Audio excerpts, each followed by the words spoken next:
wheel of time turns and ages come and pass, leaving memories that become legend. Welcome to Dragonmount. I'm Kathy Campbell. I'm Rajiv Moté. And I'm Maureen Carr. And we are here, episode 4 of season 3 of the Wheel of Time on Prime Video. Whoo boy, this is an episode that I know people have been waiting for, and it feels like Nynaeve's accepted test episode. That was very much like single character, single storyline, and we're just gonna concentrate on that and gonna we want to make sure that the audience knows what they're concentrating on. But it gives it some significance. Yes. Like it's important. Yes, exactly. Yeah. And obviously it's very important. But before we get to that, Maureen, go ahead and let us know information about the episode. All right. So we are on episode 4 of season 3 of the Wheel of Time TV show. This one is called The Road to the Spear. This episode was directed by Thomas Napper, and it was written for the television by Rafe Lee Judkins. Perfect. Which makes sense that this is a Rafe written episode. Yeah. Definitely. Was no doubt in my mind, even like before I saw the show, I had a thought that like this episode would be a full episode by itself. Like it would be nothing but this storyline, and it had to have been written by Rafe. So good. I was correct. Yeah. I didn't tell anybody that. It was just something in my head, but we're going to trust that that's what that's what's going to happen. So we're what, halfway through the season now with episode 4. And this is the central piece of lore, certainly in the book The Shadow Rising, but I think even in the series, it's kind of the explanation statement of the arc of history within the Wheel of Time. And it's a depiction of it, which is huge. So, they talk about lore episodes in seasons of television. Yes. This is most certainly a lore episode. Yeah. It's a full episode of exposition almost. But done in the way that the Wheel of Time does, in its storytelling way, in its fantastical, like, plot forwarding bit. It doesn't feel like filler. It doesn't feel it definitely doesn't feel boring. Every second of this was clearly made for a particular reason, to push the plot forward, to get every bit of it so that the audience knows where we're going, where we're like, just this central concentration on making sure that the story is going the way that it goes. Well, they always say show, don't tell. Yes. And you could have had the characters easily talk about their experience in Rhuidean and not show all of this, but you get the feeling, you connect with Rand, you get the sense of, ages and ages when you look at this, just how long the history is. And the same with Moraine's bits, because in the books we don't get that. It's just this happened as kind of a side character thing because the stories are told in it's first person, right? Because the stories are being told in first person. No, they're not in first person. Well, it's close third person. Close third. Whatever it's called. I'm not a writer. That's why I was asking you guys. Come on, you got to tell me these important things. But basically, the character, each character. It's from a point of view of a specific character. Yes, thank you. That is what I'm trying to say. And the point of view of the character means that you are only seeing what that character sees and thinks.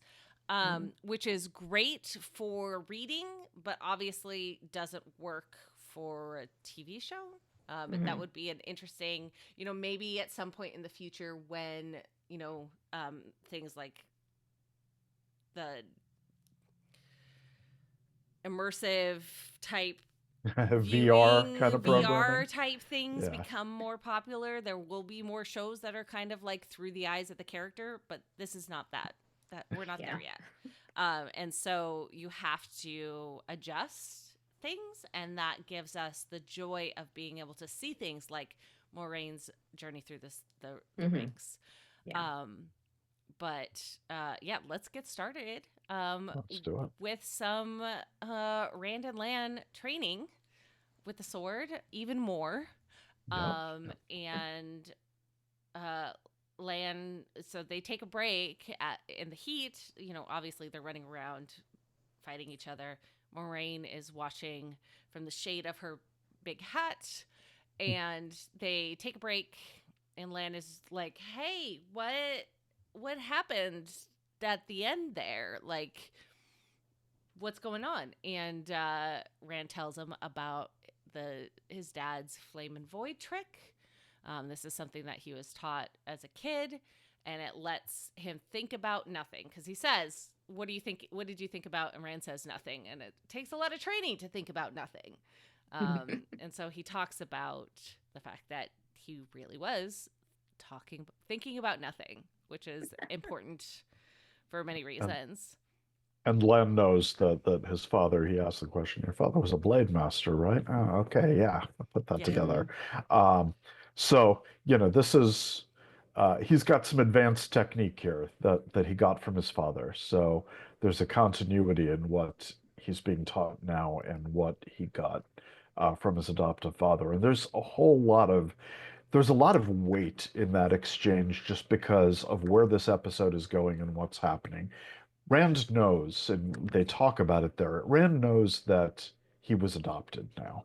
He knows that Aiel blood, it's not just a coincidence that he's tall with red hair. He is an Aielman, like a lot of people thought he was when they first saw him. And he knows he was adopted. His father, the only father he ever knew, taught him something that has given him something. But Moiraine last episode, or was it the episode before that, basically said, "Nah, you can't go back home, quote unquote, to the Two Rivers. That's barred from you now. You can't go there." And Rand is basically looking for a place to belong and a people to belong to, and that's something Aviendha wants as well of him because he is their prophesized savior, and if he doesn't know his people, the people he's going to save, then he's not going to care about the sacrifice that they are going to be called on to make by their own prophecy. So even Rand right now wants to belong somewhere. There's so much that he wants that he can't have. He wants something that uh, he can have, that he must have as well. And so there's all of this tradition and lineage that's brought him here to this episode that's about to unfold. And uh, the whole reason for going to Rhuidean, as we learn and as we've heard a little bit before, is that to be able to lead, you must know the past. Boy, what a great message! So We great. shouldn't have abandoned that in real life either. Yes. But yeah, you have Especially to know. now. Yes, yes. History is important. Knowing the truth of history is important. You can't just make a mythology of your identity. You have to know the basis, in fact, and that's what's going to carry you forward. Yes. And Rand also connects this to his own history, his personal history with the sheep herding, and comments on, when a lamb is orphaned, they cover it in the blood of the mother so that the new sheep will adopt it. And he's bringing in this metaphor of the blood because he knows his blood is Aiel, but he's not one of them, and he knows that he probably will never be, but he sure is going to try. Not just because Aviendha wants him to, but because he feels this need to belong and is going to do everything that he can to belong. Yeah. He definitely has a sense that he's carrying the fate of a people here, and he feels a responsibility toward them. Yeah, absolutely. So. Yeah. And Lan takes all of this with, a grain of salt because he says, well, you can't be a blade master if we keep taking breaks. And they get up and start, working through their sword forms again. And Egwene comes to join Moiraine as they're watching the boys beat up each other with sticks, and says, "We have a saying in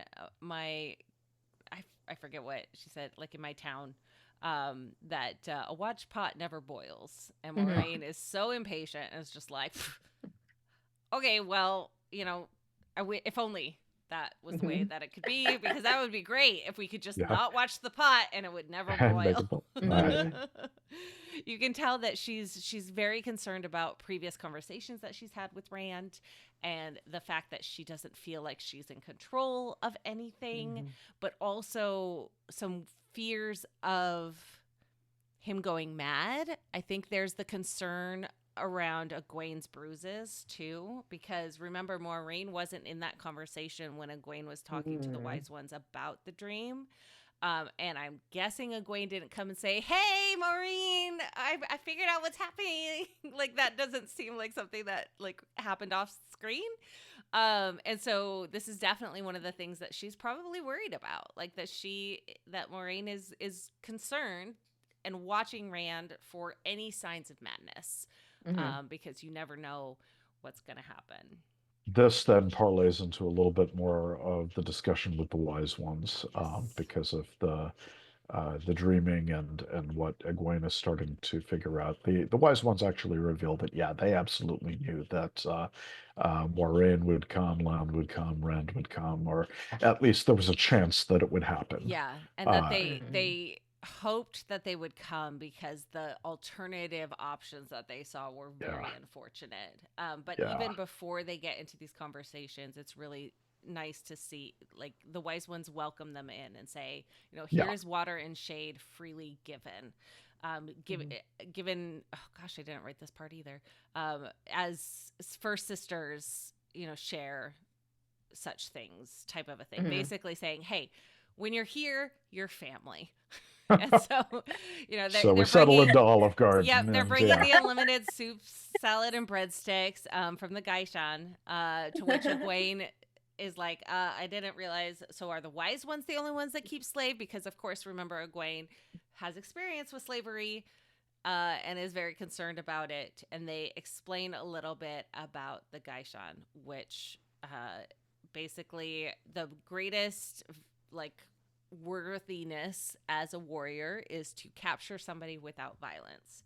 And once they do that, Gaishan come and they serve the group that caught them for a year and a day. It's not a permanent thing. It's a temporary thing, but that's what.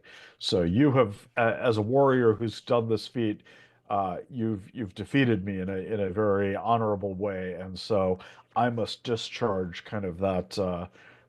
It's almost shame, right?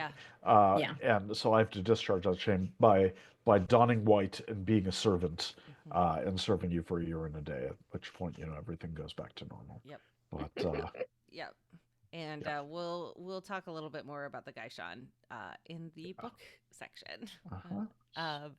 And Moiraine calls out, "Hey, you seem real comfortable answering questions to things that we don't care about, but you won't talk about anything else. WTF." So much for the hospitality being received. Right? Yeah. Especially because Moiraine is used to being the one that's holding back the questions. She is used to being the Aes Sedai in this situation, and you can tell she does not like being the one that's having to beg for information. Yeah.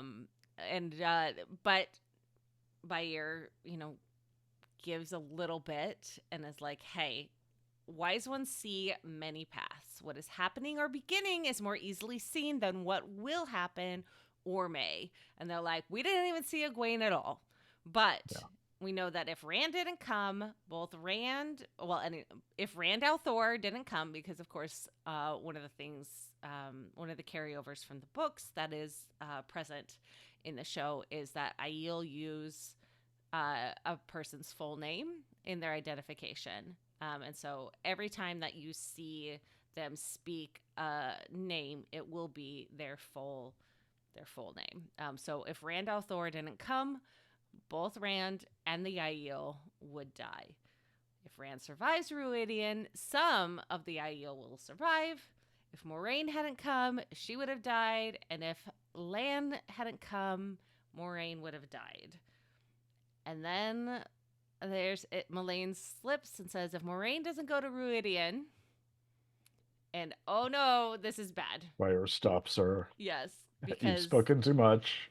Because anytime it has been mentioned in the past about Rhuidean, it's always been Moiraine was the one suggesting or like asking to go, which ruins basically everything that they had seen. So once again, it's touching back on this, like, hey, what is happening, like what will happen or may happen, we don't know. Like the future can change, it can be adjusted based on new information, and clearly this is one of those options for we didn't even think this was gonna happen. Like, oops, surprise. And Fire does let on a little bit that, you know, there are some futures that women, when they go to Rhuidean, can see. Yeah. And now, what has happened now that we've spilled the beans on that? You know, does it mean that things will go, you know, the way they should? Does it mean that everything's up for grabs? We don't know. We can't answer that. Yeah. But we've told you too much. Yeah. But, you know, it is what it is. The cat's out of the bag, and we'll see how that will adjust the reality that happens. So the sun has set, and Aviendha comes and is her grumpy self. Aviendha is so grumpy, especially at Rand. So grumpy at Rand for touching a sword.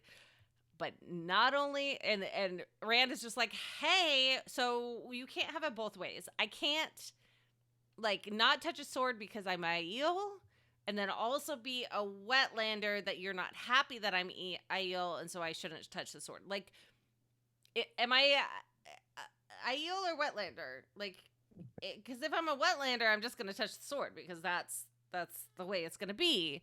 Like, what are you talking about? But Aviendha is like, hey, you shouldn't touch a sword this close to Rhuidean. Is kind of, I don't know if she like adjusts her statement because of what Rand says to like, oh, well, you know, I you know, things are changed, or if that's really why she got mad. I think it could be either way. At any rate, yeah, she's also mad at Lan. She said that goes for you too. Yeah. And Lan isn't having it. So they actually go ahead and start circling each other, and they start to fight. And you know, it seems that Lan is he's got a smirk on his face. He's enjoying this. He probably hasn't had a chance to fight anything in a while. Yeah. Outside of practicing with Lan. Outside of practicing with Rand, absolutely. Yeah. But you know, they circle and they're both really good. Yes. You know, she gets the jump on Lan a few times. He disarms her a few times and hands her back her spear, to which she really did not like. Yeah, she did not like that. And you know, we don't know where that would have led and where that would have ended, because the wise ones stop Aviendha and they say, hey, it's time for you to basically give up your spears because you're being called to a duty. She is actually supposed to be an apprentice to the wise ones. She is on the path to becoming a wise one, and that means she has to give up being a maiden of the spear, running around hot-headed. She has to start thinking of her people, not you know, her own hot-headed honor. Yes. She was even called and still crossed the dragon wall. Like, that's the part that they were really angry she about. ran away. She ran away. She said, the first time I'm she was not called. gonna. And she went to go across the dragon wall to find Randall Thor, or to find the Karakarn, which she did. Yes. You know, to her credit. Yes. So, good on you, Aviendha. You've done that now. You're done. It's time to grow up and put away childish things. And in this case, childish things are her status as a warrior and her spears. And it's a pretty brutal ritual for someone like that. They actually take her, they make her hand her spears over and then break them in front of her. And then, take off your cut and sore, the warrior's clothes. We'll have your new clothes waiting for you because your status will completely change. And even last episode, Melindra talked about this, that she would break her spears to follow Lan if that's what he wanted. Yes. Right. Yeah. Because one of the things that they talk about being a maiden is that you're wedded to the spear. And so the idea is kind of like if the spears are broken, so if you break your spears, the like a wedding, divorce. yeah, it's basically a divorce. And so Aviendha is no longer wedded to the spears, and she's off to become a wise one. Well, and there's some, to go to Rhuidean Yeah. to pass the tests. And there's some interesting echoes there, right? With the test for accepted. So they sort of give what sounds like a formal speech to her. It says like, a strong mind and a strong heart are your weapons now. And then, come back to us. And that sounds a lot like, be steadfast. The way back will appear only once in the accepted testing. So there is something that's akin to becoming an accepted, then becoming an Aes Sedai, as there is to becoming a wise one's apprentice. Yep. Yeah. Which it all makes sense. 3 too. rings as well. Yeah. Whereas the Aes Sedai have the 3 arches. Right. Yeah. Absolutely. Yeah. So there is some cultural commonality way back in history. And, this episode is about going way back in history. But, there are all these hints about things that have a common root, have a common cultural root. Yep. And Aviendha puts in one last little and is like, I'll be back before you reach the steps of Chalendar. Yeah. And it's just kind of like, I'm going to be so fast and so good. I'm going to make there and back before you even get there. So again, the swagger and the ego, which is associated with the warrior culture there. She, how far does she have to go to become a wise one, in both name and in formal status? We'll see. But, she's still very much acting like a maiden at the spear as she goes off. Yes. Yeah, I think she's going to have a hard time. Yes. Yes. Just a little bit. So I know, later on in the evening, Moiraine and Rand are sitting and talking, and Moiraine is wondering if Rand is going to enter Rhuidean. Of course, she's leading him on to ask this because she knows what the Wise Ones have said about Rand going to Rhuidean. And Rand kind of is like, yeah, I know I have to go. So he doesn't want to go necessarily, but knows that he has to. And is wondering what Moiraine wants, because she seems to be in this waiting game too. She was just watching while the swords were fighting. She hasn't really interacted with Rand a whole lot since they've gotten to the waste, and so this relationship is once again coming down to like, hey, Rand knows that Moiraine knows things, and isn't doing what he thinks that she should do, and she doesn't think that he is doing what he should do, and yet there's a level of like not trusting, and Rand wants to get a promise from her that she is going to not use him for either her own or the Tower's ends, and asks Moiraine to swear it, because he knows that with the oaths, whatever she says truthfully is not going to be like, she can't lie unless she's a dark friend, Black Asha, but probably not. Maybe, probably not. Probably at this not, point, right? it's not the shortest path to the Black Aja's goals. Yep, exactly. But yeah, and of course Moiraine, in typical Aes Sedai fashion, doesn't give him a straight answer. She says, "I promise I'll, basically not let you be a doofus and kill yourself. I will do nothing to hinder you fulfilling your destiny." Right. But what that means. And Moiraine probably doesn't even know what that means. She had a No. plan. She had a plan that they were going to go to Tyr, get the strongest male weapon there is, Yep. and then, wage the last battle against the Forsaken and all those. And the plan has gone completely out. She doesn't know what's going on either. Yes. So, Yes. she's in a situation where she needs knowledge. Yeah. So that's a driver for, the wise ones have already said that some women can learn about the future in Rhuidean, and that is something that she desperately needs because right now everything that she has planned has completely gone off the rails, Yeah. and she is in the dark. Uh, she doesn't know what Rand's doing. She doesn't know what should be done. She trusts the pattern, but how much do you trust the pattern? Yeah. You have to learn your place in the pattern as well, and she certainly thinks that she is someone who's steering Rand towards the right thing. Yep. Uh, Yeah. so This this is is this is a different place for her. Yeah, this is kind of the first Yeah. time that she has felt uncertain, I think, of Mhm. what she's going to do, what she's going to try and get Rand to do, and what the heck is going to happen in the end. Everything else she's kind of like had some portion of like being able to adjust or like, oh, well, this happened, so cool, we'll just do it this way type of a thing. And now she's kind of at a loss and not really sure what's going to happen, which is, why she is feeling like she probably should go to Rhuidean herself so that she can get some kind of future going on. And I guess spoiler alert for the episode that hopefully you've watched. She does. Yeah. She does go. So now we're going to get a little bit of lore about like what Rhuidean is all about and what specifically is supposed to happen, and that comes from the clan chief Rhuarc, Yes. who's Zaddy.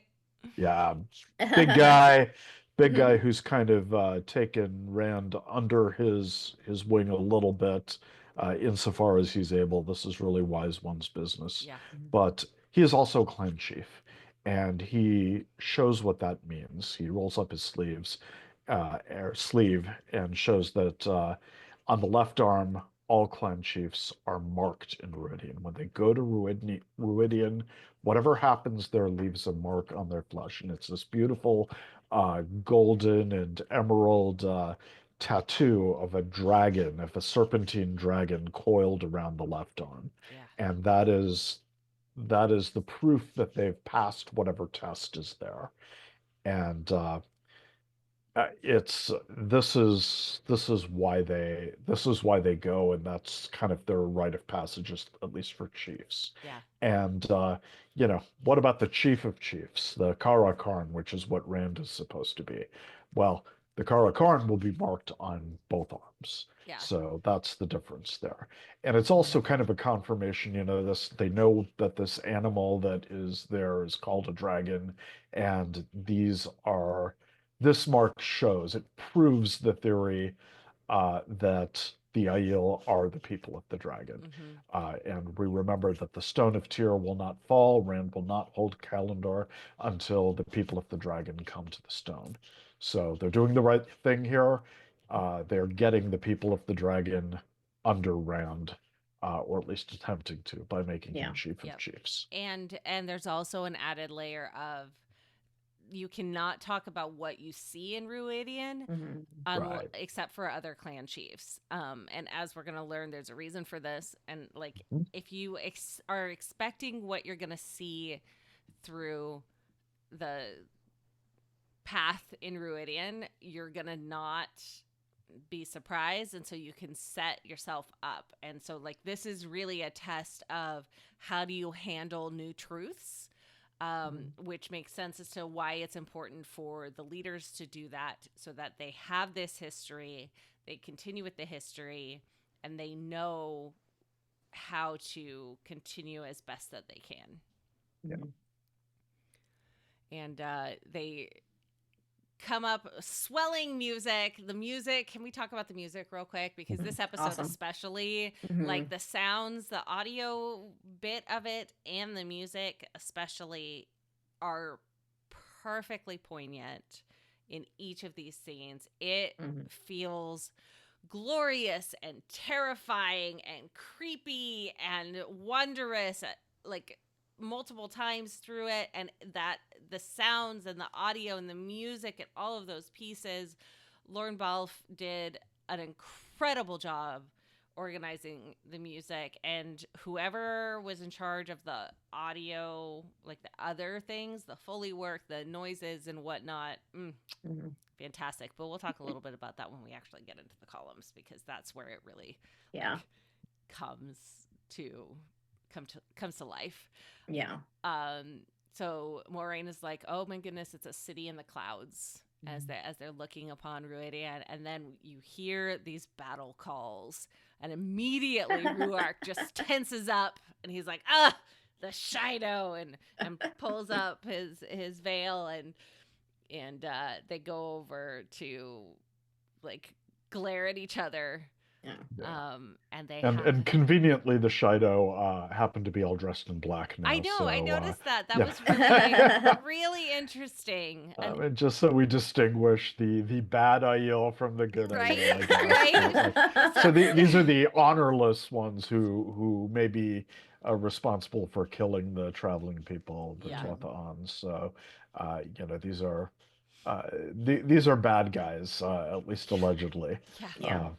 And we can visually distinguish them. Well, and you can, the visualization is even more apparent with Savannah, who is their widowed leader. She's full of necklaces, and her headpiece is epic and gorgeous, absolutely incredible, and she's standing there like she is an empress in, looking down on the little people, and is talking about like her, even though her husband died, who was a previous clan chief, her new husband's son, who is named Mourine, is in Rhuidean to become a clan chief. He's still in there, but I'm sure it's going to be fine. And this other, Shaido speaks up and says, well, if he fails, then I will go. Couladin, that's not how they pronounce it. That's how we... Yeah. Couladin. No, Claudine. Claudine is how they say it. Yeah. What? Yes, I know. That's why, like, my brain messes it up, because like I always thought it was 3 syllables, but because that it's spelled Couladin. Couladin, but whatever. No, Claudine. Doesn't matter. I'm gonna say it the way I say it. Anyways, just so you know, once again, I will make this statement whenever this comes up. We have all been reading the books for decades. Sometimes our brains are going to think something is pronounced differently, or in an adjustment, or something like that. We're sorry. It is what it is. Deal with it. We know who you mean. Yes. So and we're getting a sense of the rituals here too, because when Couladin says that he's going to go if his brother Muradin fails, that he'll go, but the wise one says, you haven't asked permission. That's something you need to do. Yes. There are no other wise ones here, but you can ask us. We're 2.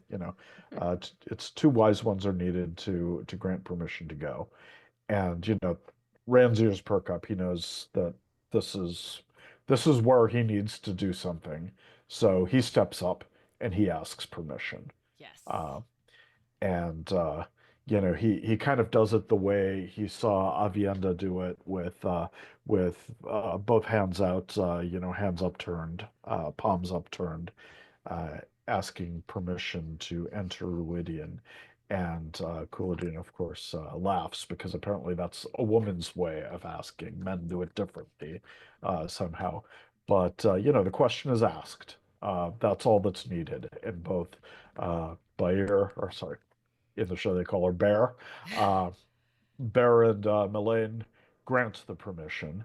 And then, Couladin starts to like lunge at Rand, but then Bear channels to stop him. So we're This is gonna a Brook slap no. down.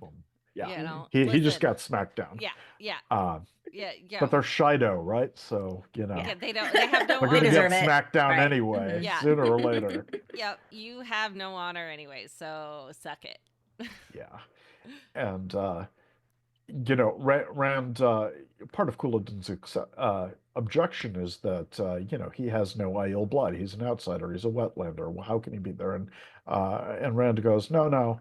My mom was Aiel, and he's corrected here. Bear contradicts him, says, no, it was your father, Janduin. Yes. So there is something else, We saw his mother, with spears fighting while pregnant in the last season, but this is something Rand just learned. It's his mother is actually not Aiel, even though she seems to have been adopted into the clan and became a maiden of the spear, but his father was a full-blooded Aiel. So file that away. Who's his mother, really? Yeah. The answer was already given in episode 2. So you can connect those dots, but we'll find out. Yes. Yeah. No, we talked about this in season 1 because I freaked out. Yes. Because I was like, don't say her name. Don't do Right? it. And you're like, no, that's how she's credited. Yeah. So yeah. So stepping stones are there. Yes. Yeah. Yes. Yeah. And at this point, Bear tells Lan and Egwene that they need to leave. Egwene is like, nah, I'm going with them. To which they're like, no, you're not. Like, this is not for you. Like, we will not grant you permission. You have a different path. If you asked, we would say no. So you need to run along. And the second time I watched this, their phrasing was interesting, and it recalled Min from the books, basically saying yours is a different path from his. And in the books it was Egwene and Rand are diverging, and here it could just mean that she's not meant for Rhuidean, but there seems to be a little tinge of something else as well. Yeah. So yeah. And at this point, Moiraine, has a poignant moment with Lan as he turns to leave and is like, hey, I would like to go too. And with a little bit of trepidation, the wise ones do say that, yes, okay, we'll let you go. They don't know if they made this happen or if this is how it was meant to be. Yeah. But, they're a little bit in the dark too. Who can tell the future for certain? They can't read the pattern that way. So, yeah. Yeah, but they do know that she needs to go. Like, this, for Rand to have a chance, for the Aiel to have a chance, they're pretty sure that Moiraine needs to go. And so, and it's interesting that there's no discussion because of course the Shaido are gone, which means that there is no discussion about Moiraine being not being Aiel, and so the whole thing of you can only be Aiel if you go is not a concern with Moiraine. And there's probably several reasons for that, and the biggest one is like, what would happen if someone that was not Aiel went through the columns? That's what I want to know. But since Moiraine isn't going to be a wise one, just going through the rings, it's fine. But I thought that's. And there was a sense that they even talk about it. There is something that she needs to see there. She needs to learn. And they say you'll learn what must be and what must not be. So there is sort of this delicate balance that's being walked. There's a thin road of prophecy. There are worlds that could fall apart very easily if things don't align perfectly, and so they have to help that along. Yep. So here we go. Yes, another great use of slow motion as they're stepping with this epic music, just like, glorious. And they get to the like they're walking to Rhuidean. The wise ones are kind of, guiding them along. They're learning that, like, here's what you need to do. You need to go through one of the rings to see the variation of the wheels turning, where you will For learn. Moiraine, yeah. For Moiraine, you will learn what must be and what must not. And Rand must walk through the glass columns of his blood ancestors, stepping back in time through the eyes of those ancestors. And to lead is to know where you came from, to understand the blood in your veins. But first, they have to leave all of their weapons because no weapons are allowed in Rhuidean. And Moiraine does one of my favorite tropes in all time: how many weapons do you have on yourself? Like, I always, it doesn't matter where it comes from, what show it is, what any of it, I freaking love this trope. It always makes me so happy. And so the fact that they did this, I was giddy. I was absolutely giddy. The only thing that would have made it better was if Maureen had tried to keep a knife and one of the wise ones was like, you forgot one. And she's like, oh yeah. And like pulls it out of her hair or something like that. That's the only way this moment could have been even better. And then once they're stripped of their weapons, they're ready to enter. And the wise ones together say Rhuidean belongs to the dead. They will not speak to the living again until they return. He is of the past, and she is of the future. And be gone from among the living, and do not haunt us with memories of what is lost. Speak not of what the dead see. So here's another reminder of, like, he's going to the past, she's going to the future, but most importantly, you cannot talk about what you see in Rhuidean. Only those that have been and have died and come back to life can speak of what those memories are. Yeah. And it's again another echo of the tower testings, because you're not supposed to. Tradition has it that, or custom has it, that you're not supposed to speak of what you see when you go through the arches. Same goes for the rings, same go for the columns. So this is personal knowledge. This is knowledge that is not meant for anybody else. And Moiraine says, ready? Rand says no, but starts walking anyways. And they start heading down the hill into the city in the clouds. And then that was the cold open, which another like wow. Another like super long cold open that makes you forget it's still the cold open, which is masterful work. Masterful. And so you get the little logo come up, and then we're back in Rhuidean, and they are slow walking into the city. You have the epic sounds, these epic visuals that makes it feel so creepy. And there's these gigantic statues at the entrance of the city. And Moiraine is just like, those aren't Aiel. What is going on? Like, clearly, like, this is supposed to be the Aiel city, but those are not Aiel, so clearly this must be really, really old. And even the architecture confirms that, right? It looks more like the Age of Legends architecture that I've seen than it does of any of the modern sort of countries in this thing. So we are definitely stepping back in time. This is a city that is ancient. These are artifacts and relics that come from the distant past, and what better place to get a history lesson, I guess. And the fog is not natural. It's kind of a dry fog, and it seems to be made of the one power. Maureen looks at them, and then they're gone. So it's like this added, layer of creepiness to not understanding. There's a reason that this is kind of a holy place for the Aiel, and every bit of it feels that way, including when they see this gigantic tree that makes them feel really peaceful. And here's another chunk of incredible exposition about the Avendasora, the tree of life, and the peacefulness that they feel beneath the branches. And Moiraine talks about how the Aiel had given. So Moiraine talks about how she has seen a tree of life before, because the Aiel had given a sapling to Cairhien as payment for some unremembered debt.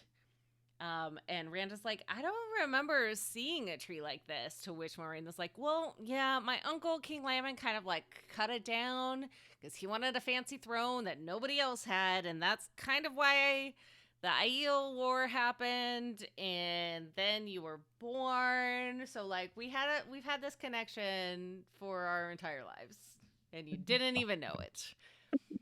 And Yeah. it's neat.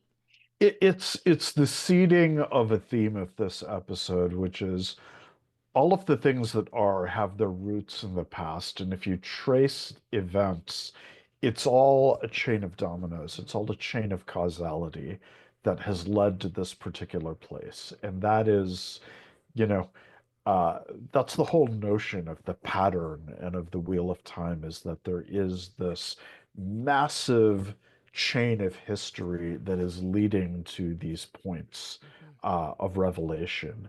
And indeed, yeah, the Aiel War, which is what brought the Aiel over the Dragonmount, uh, which is why Rand's mother died on the slopes of Dragonmount, giving birth to him, which is the first fulfillment of the prophecy of the dragon. Uh, and it was caused by the actions of Moiraine's uncle. So they have this connection.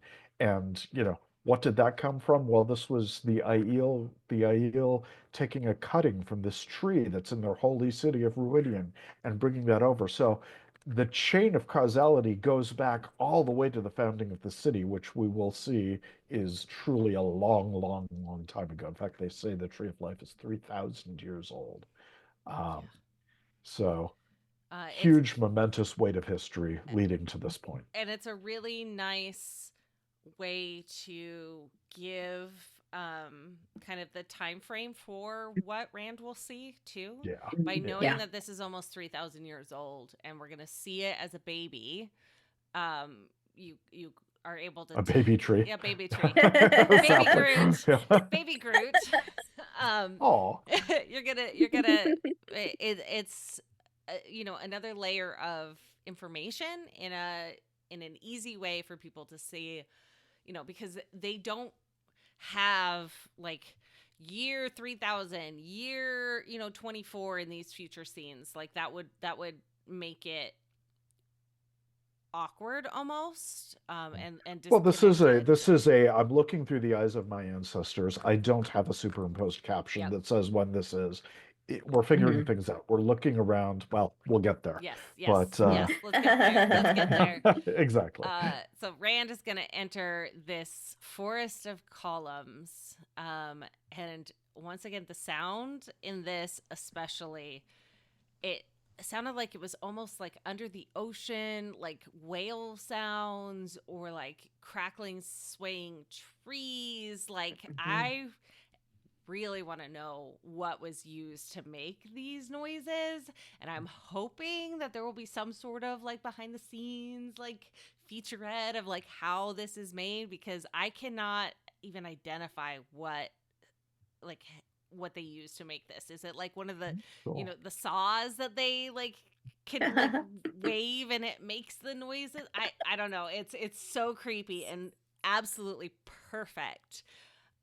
So Rand is entering and he sees Muradin up ahead, or who he assumes is Muradin, and Savannah said you were here, which I thought was like so funny to me, that he's like, oh hey buddy, what's up, how you doing? Like, just like it felt like appropriate for Rand, but out of place for the space. So I don't know. I really liked that.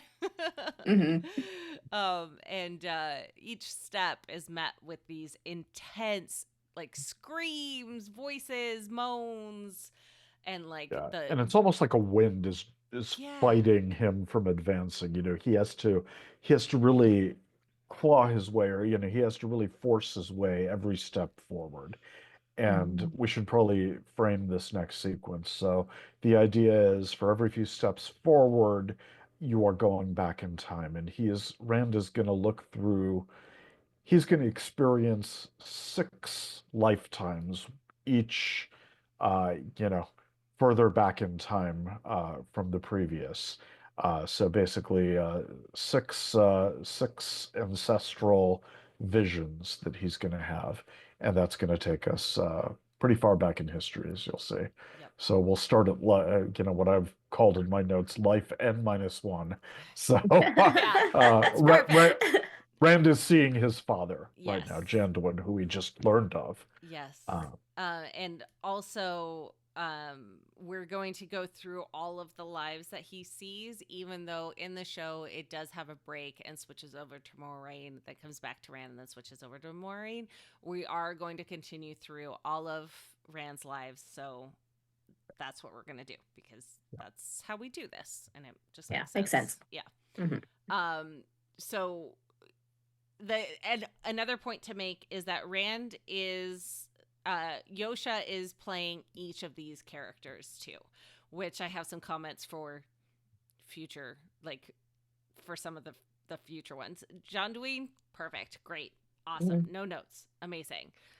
Except so he flashes, and one of the other Aiel is like, dude, what is wrong with you? Why are you not fighting? Like, hey, here we go. And so he's like, oh yeah, let's fight, and starts, being a badass. So where they are Yes. on the slopes of Dragonmount at this point. Yes. So it's Janduin, Rand's father, during the Aiel War, basically at around the time that Rand was born. Yes. And so Janduin is fighting, but he doesn't cover his face. This kind of bothered me. Yeah, Like, that bothered me too. I'm like, this is a basic tenet of an Aiel. Why was especially in this exposition? Why was his face not already covered? And like, I get it, like he had to, like maybe if they are had tracking the main character here. That's the only reason it happens. It's the only reason, and I wish that like he at least would have come into it with the with his veil up, because then it would have then you can take it down and you could see that it's Yosha as Janduin. Like that would have made sense. Like this is, and then he's gonna fight with it down because it's Rand, not Janduin as an Aiel doing the fighting type of a thing, but it didn't happen. No, and so that one point in this show, this episode specifically, where I'm just like, felt a little weird. And we know the answer. If we ask the showrunners or the directors, it's like, we have to be able to show that this is the character you're supposed to focus on. Yeah. I just wish just that one bit of bringing the veil down. Yeah. As it takes through, especially because it was his hands. So the flashing between the current time frame and whatever past thing is usually on a body part that's lined up with the past character. And in this first one, his hands are down on the Rand's hands are down on the ground in the dirt, like almost like crawling forward. And it flashes to the past on the hands, which are wrapped in tape and they're bloody and like all sorts of grossness and stuff. And so it would have been easy enough to have him come up from the hands to pull down the veil to be like, oh, what's going on? But he was not wearing a veil. And that's a little anyways. It's so minor. It's so little. Like I can't even believe that. Like we're talking about this for so long. So let's continue on instead. So the interesting thing is that we heard about the Aiel War being to basically punish Laman for cutting down the tree that was given to them, which was a symbol of a treaty, a symbol of peace, a holy gift, essentially. Well, Janduin has now killed Laman himself with his own spear, and so they've accomplished their mission. But then one of his fellow spear brothers kind of says, I found her, and it's his wife, and she is dead. Not wife. And sorry, Yeah. what? They weren't Shaido. married? They No, weren't She's married? went to the spears. Yeah. Fair enough. Yeah. Okay. Yeah, but they're still Well, lovers. okay, Yeah. so They're still his you baby know, mama. yes. How's that? Is that Gotcha. right Yep, there? that works. Yep. Okay. The shade of his heart. Come on, we can just say it like that. Yeah, They're whatever. clearly Yeah. lovers. They love each Okay. other. Loved each other. So anyway, the mother of his child, who had come also to fight, is dead, is lying there against a rock dead, where we last saw her with Tam Althor, and there was no sign of the baby. Yes. But John Dwayne is telling his lover that, you know, hey, I was the one that did this. We won. Like, you know, we made it here. Our purpose is done. I've lost you. I've lost the baby. You know, but at least we won. And there's so much pain in the scream that John Dwayne makes. And then it's flashed into Rand, who's also screaming, but silently, but not silently. Again, this is where like the audio is really like interestingly done in these type of sequences, where the scream, it feels like it's almost coming from like miles away in a weird way, but I really like it. It adds to those layers. And he's like, oh my gosh, I saw my mother and I saw my father. And he's gonna dig in and keep walking. So now we're at the second life, which comes before Janduin. We don't necessarily know how far before. I mean, it could be his grandfather at this point, but maybe not.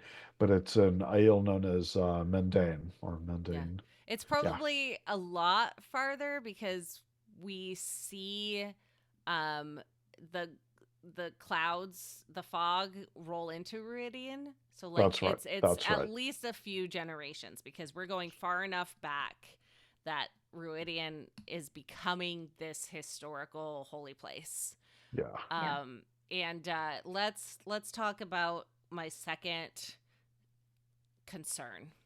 The makeup job on Yosha for this and another dream in the future is really bad. I don't know what particularly. It's something with like around the mouth and like the extra like cheekbones that are added or something that just made me go, oh. And it's again so minor. Like less than 10 minutes of all of these shows, but it's something that just was like, oh my gosh, this is really, I don't know. We're slipping back almost into like the production value of season 1 is kind of what I felt in these things. Again, my opinion doesn't matter. I still love the show. I still like, again, these are so minor nitpicks. I mean, I will say I am a little, they have that face blindness condition. Like I have trouble recognizing people outside of their context. 100%. So, until you just said it at the beginning of the sequence that Yosha plays all of them, I didn't even know that. Okay. To be fair, I also have face blindness. And the only reason I knew this was because I saw an interview where Yosha was talking about playing all of these, and so that is literally the only way and reason that I knew this. It was so obvious it was him. Yeah. Wow. But and then it made sense as to why, and I probably would have clocked it because the makeup job was so bad in the second stuff that I was like, oh, okay, this is why. No, and I'll second that, Kathy. It took me out a little bit because I was more focused on his face looked weird. Yes. And yeah. But again. And sometimes his voice. Yeah, a little bit, which I can especially with it's the fourth one. Yeah, the fourth one is the one, and we'll talk about it when we get there. We'll get there. We're not there yet. All right. So let's talk about Mendane, yes. and he is there with his wise one wife Loved or one, lover or shade of his somebody, heart. uh, someone who stands by him, Yes. uh, and uh, and they are so. In here we've already learned a little bit about wise ones and dreaming and how they kind of foretell the future and that. Well, all the wise ones have had the same dream. Um, this woman tells him, and that's that uh, you have to go in to Rhuidean, the city of Rhuidean, and there's an Aes Sedai there, and you have to do what she asks, and only then will our names be remembered. Yes. Those who refuse, their names will not be remembered. So it's like, okay. Did you notice that Mendane was wearing the same necklace that Rhuarc is wearing? Oh, I did not. I noticed his necklace with the seashells. Yes. And that, that's, oh, seashells in the desert. Yeah. That's interesting. Yeah. I wonder what that. So it's the same one that Rhuarc is wearing. So I'm guessing Ah, that okay. he's, clan chief of the Tardad. Tardad. Yes. Yeah. And that this is kind of their Symbol passed symbol down. thing. Was Yeah. Janduin wearing it? No, but he was also not in his kind of like. Yeah, he was all wrapped up in the Shufa and Yeah, Kaden yeah, sword yeah. too. So So he might have been wearing it underneath. Or like as yeah. his. You don't want too much jewelry when you're in Yeah, battle. yeah. I suppose. Yeah. That's a good point. So like it's not going to be in the way if they have to fight, but it's not like if you're going to battle, you're not going to have anything extra to deal with, most likely. But yeah, he has to be told, hey, no weapons. The Aes Sedai said no weapons. And make sure that you agree, because if you don't agree, we're going to be lost. And so he hands it over to the wise one, who thrusts the first spear into the ground. When Rand and Moiraine left, there were so many spears around. There's the basically entire, a fence. Yeah, a fence of spears. And so now you're kind of seeing that, these are generations of weapons that are being left at the border. Yep. Yeah, absolutely. And then inside he does meet the Aes Sedai along with the other clan chiefs who've come. And it's someone we know. Yeah. Okay. Only So she's very old. You say that you have face blindness, and yet you clocked who she was. So. Oh no, they named her. That's the only reason. Okay, she fine. You clocked her name. world. Yeah, you clocked that the name was the same. How about that? Yeah. I clocked that they told me who she is. Yes, I could have done it if they had seen it. Because here's where my auditory failures come in, because I couldn't identify that name in my head unless I had seen it written down, and because again we don't have the closed captions, we don't get to see that. So, but this is indeed Lettre Posé de Chum, who we met. Was it season 1? We had a flashback to the Age of Legends. Yeah, cold open, I think, of episode 7. Okay, yeah. She and Luz Theron were having a conversation about how they should deal with the Dark One, and what they should do. And so She's wearing the ring. Yes. She has another one of those finger knuckle ring holder things. hugger things. Yeah, I don't know.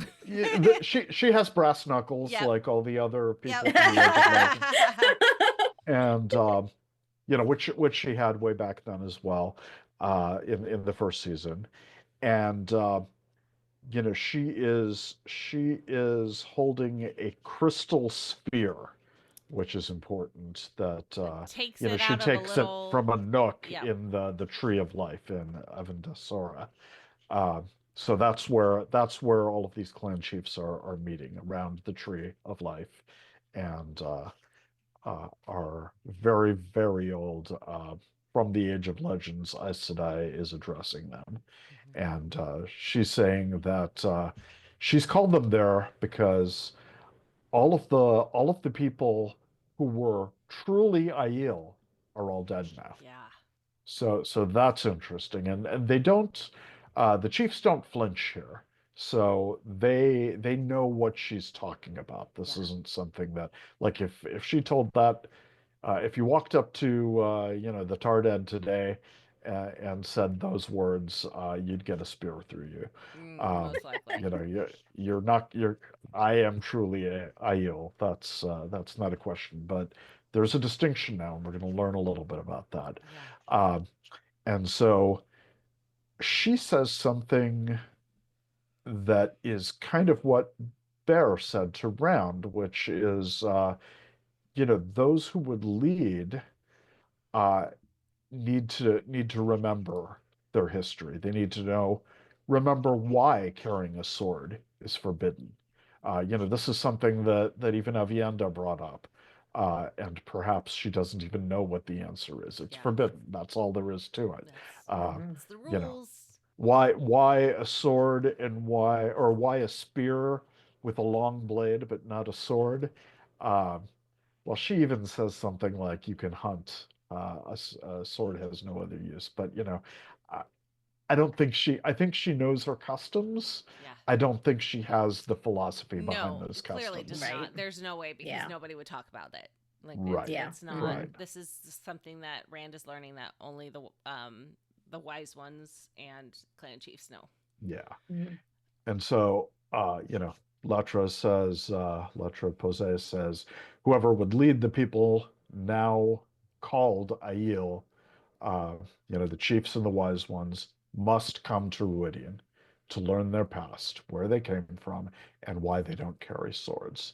Those who cannot learn will not live. So there's some kind of a danger associated with learning this past. It's and we're going to learn about this soon, but the idea is you can't hold on to your mythologized story of who you are. The leaders have to know who they actually are, Yeah. where they came from, and what the truth of their past is. That's the condition that the Aes Sedai is setting here. Yeah. And I think that's just so fascinating that there is this sense of you can't keep reinventing yourself. You can't, scour away your past and say that we're something else now and we've always been this way and Yes. we are glorious because of it. She's saying that if you're going to be a leader and if you're going to be wise, you have to know the truth. Yes. Yeah. And there's What a great message. It's so Yeah, great. definitely. It's an easy way to tell who could potentially be a good leader. Yeah. Because you're giving this truth that is so, and as we'll learn, it's so different than everything they've been taught and given and informationally, their entire culture it's so different. And so it makes sense that like, hey, if you can't handle this, and we see even Rand is having a hard time like physically with this, and so like if you're having added layers of mentally not being able to understand this, then you don't deserve to be a leader. And Yeah. it's Because you can't face the truth. yes, exactly. And so this is also where you hear the prophecy of how like all of you guys, yeah, you're kind of leading your clans, but the one who will lead all the Aiel will come later. He will be of the blood, but not raised by the blood. And the Karakarn will come back from Rhuidean at dawn and tie them with bonds they cannot break. Take them back and destroy them. And so this is kind of setting up for the informational bit of like, this is why we're doing this. This is what is going on. And then she proceeds to use the crystal sphere to raise the glass columns. And hey, so y'all who want to be a chief, you gotta walk through the columns. Like, let's see what happens. And you're gonna find out why the Aes Sedai call you oath breakers. Which is, that's an insult, especially to this culture where, Yeah. honor and obligation, duty is everything. Yes. She's saying that there is an original sin at Mhm. play here. Yeah. And you will learn about this original sin and why we call you oath breakers and that you have a duty that you can never discharge to expiate that sin. Yes. So it takes religious overtones here. Yeah, definitely. And real quick before we go on to kind of continue on this bit, I want to talk about Latra's necklace. Which I just like, I had made a note of like, oh, it's a pretty necklace. Clearly it means something. And then I was like, oh, each of the stones represent one power, like weaves. Oh, Earth, yeah, air, cool. spirit, water, fire. And I thought that was really, really cool. So yeah. So is that the mark of the Tamerlane? yeah, maybe. Yeah. Or just, yeah, I don't know. But either way, gorgeous. Love it. Yeah. Amazon, please. I would try it. Yes, that'd be really cool. Yeah. Oh, one other thing about her, so she is from the Age of Legends. We know she's very, very powerful, probably, on the top because she was the Tamerlane. So when she uses that glowing ball, like the columns come up. So do you think she just created the ter'angreal? I think she was creating a ter'angreal right there. Yeah, I wanted to note that as well. So there's a lot of power being exerted here, and a lot of skill too. Like we've lost, we've never seen Aes Sedai in this age do anything like what she's doing, for sure. Yeah, not even close. Yep. So it flashes back to Rand, who is fighting, taking those steps forward, and most importantly, he steps on a skeleton. So here you're seeing the truth of the matter, that like, hey, this is someone who did not learn, so they will not live. Like that's something that's very obviously like showing it. There are people who die along this test, this journey. Well, some are even dead at the beginning, like the very first vision. Yeah, they just they just couldn't deal. They couldn't hack. Yep. Like, oh my God, my dad! I hate this. Right? I'm dead. Yeah. Well, and okay, so it comes down that was a little strange. This is, and I don't know how this works. Like, I'm wondering, and this is a thought I had when I first read this scene in the books too, is like, so if somebody's coming that's full Aiel blood, they're going to have two sets of ancestors to follow through. Do they only follow through the sex of the body that they're in? Or could... I think so, yeah. Or could they, and then like from there, which of their grandparents do they, like, the fact that... I mean, it's very... And in Jordan's books, there is a lot of gender essentialism. It is that is the way it's written. So it is, I see through my male lineage. Yeah. But if you come down to, so like, not everyone could be descended from clan chiefs. The clan chiefs, right? So like, how does this? I bet it just shows the visions you need to see to be truly tested. Okay. Like, yeah. Because it is selective anyway. It doesn't go through every generation. It doesn't go through the entire lifetime. You see moments, and I think it just so happens that Rand came from a line of chiefs, but eventually he doesn't. So they're just ordinary folks who happen to be in interesting places at the right time. Right. But yes, there is writerly exposition going on here. Yes. And that's okay. Yes. So Rand is making it, he's continuing on. You see kind of Murdain is not going, like, Rand is getting closer. Yeah. Which means that he's not proceeding on as he should be. Dude's howling. He is not having a good time. He is not having a good time. Yeah. But now we'll get into life N-3. Yes. However long ago that is, and it's considerably before the founding of Rhuidean. Yeah, it's gotta be a while, because here is baby Aviendha. Here is baby Chora Tree.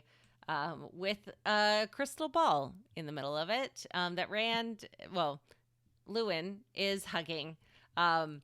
And I don't know, like, did all three of these boys like smoke some Two Rivers tobacco or what? Because they all feel like they're high, like how they're Yeah, acting. they're pretty giddy. Yeah. I think they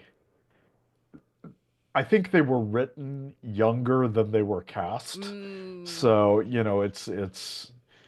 it feels like it was written for some mischievous, 7-year-old boys maybe right. who Hmm. are actually like in their late teens now or something. Hmm. Yeah, But yeah. I will that's say okay. this makeup look is very good. Like the structure Wait, of was his that face. Yosha Yes, too? yes. All of these are Yosha. Little boy was Yes. Oh my God. Okay. Yeah, it's this red-haired Muppet I know. that Yeah. yeah. Yeah. Now, what about the other two? Like, was one of them Perrin? I thought No. so. Okay, this part I don't know because again, face bias, but I think at the very least, like it was inspired by Yeah. the other Two Rivers folk.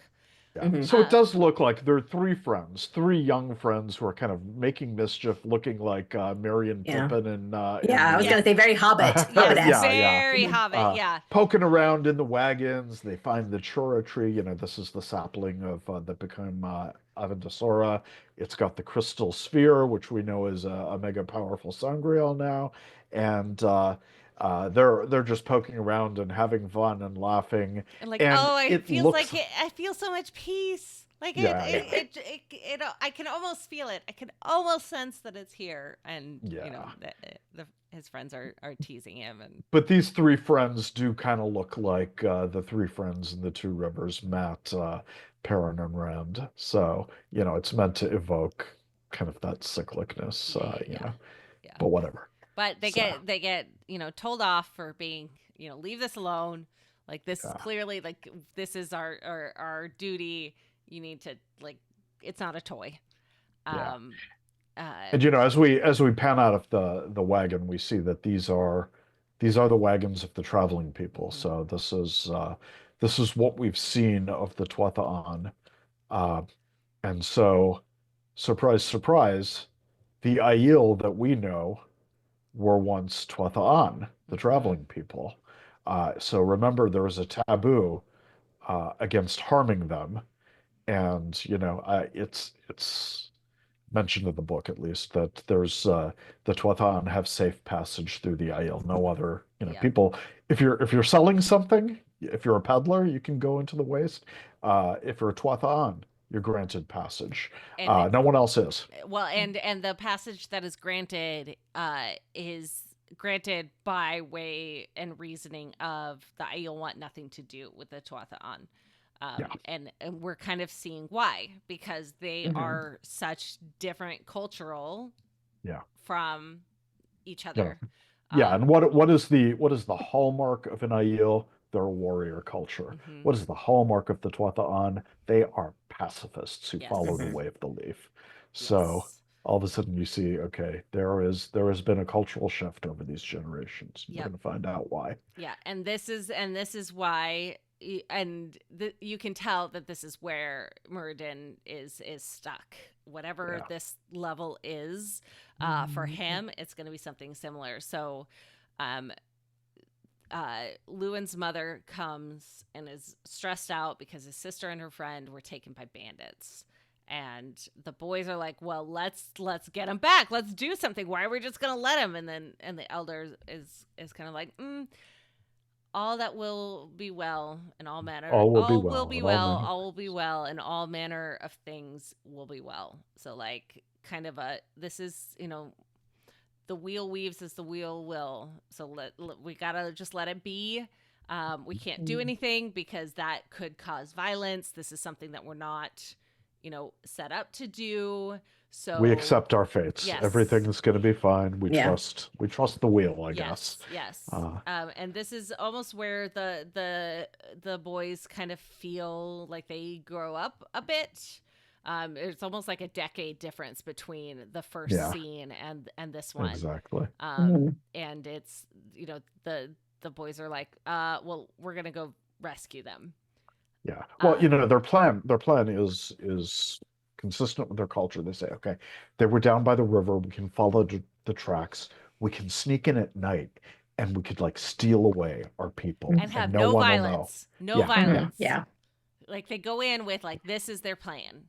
Yeah. But hey, just in case, like let's make sure that we keep our veils up so our faces aren't seen. Yeah. And it's at that point it's not a shifa, they're dust veils. Yep. They're for people who travel through the dusty land. Which is where So, they're traveling, they're in this area. This is, it's just part of like it just makes sense. This is and this is where the shufas come from in traditional Aiel culture to cover their face. So they're gonna go down. They're gonna go save the girls, and they find them. And unfortunately, the bandits wake up, and I'm gonna gut you like a pig. Yada yada yada. And they push Lewin down, who reacts in a way that is very not traveling people to Atha'an. He grabs a spear and slices it across the person that is trying to injure him, and kind of sits there in shock. Yeah.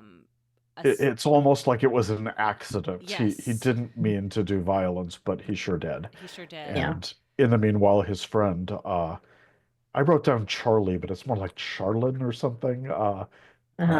Yeah. Again, no yeah, no closed captioning closed until the very captions. end when we get to see the credits. But yeah, the friend of his who kind of looks like Perrin is killed by a bandit.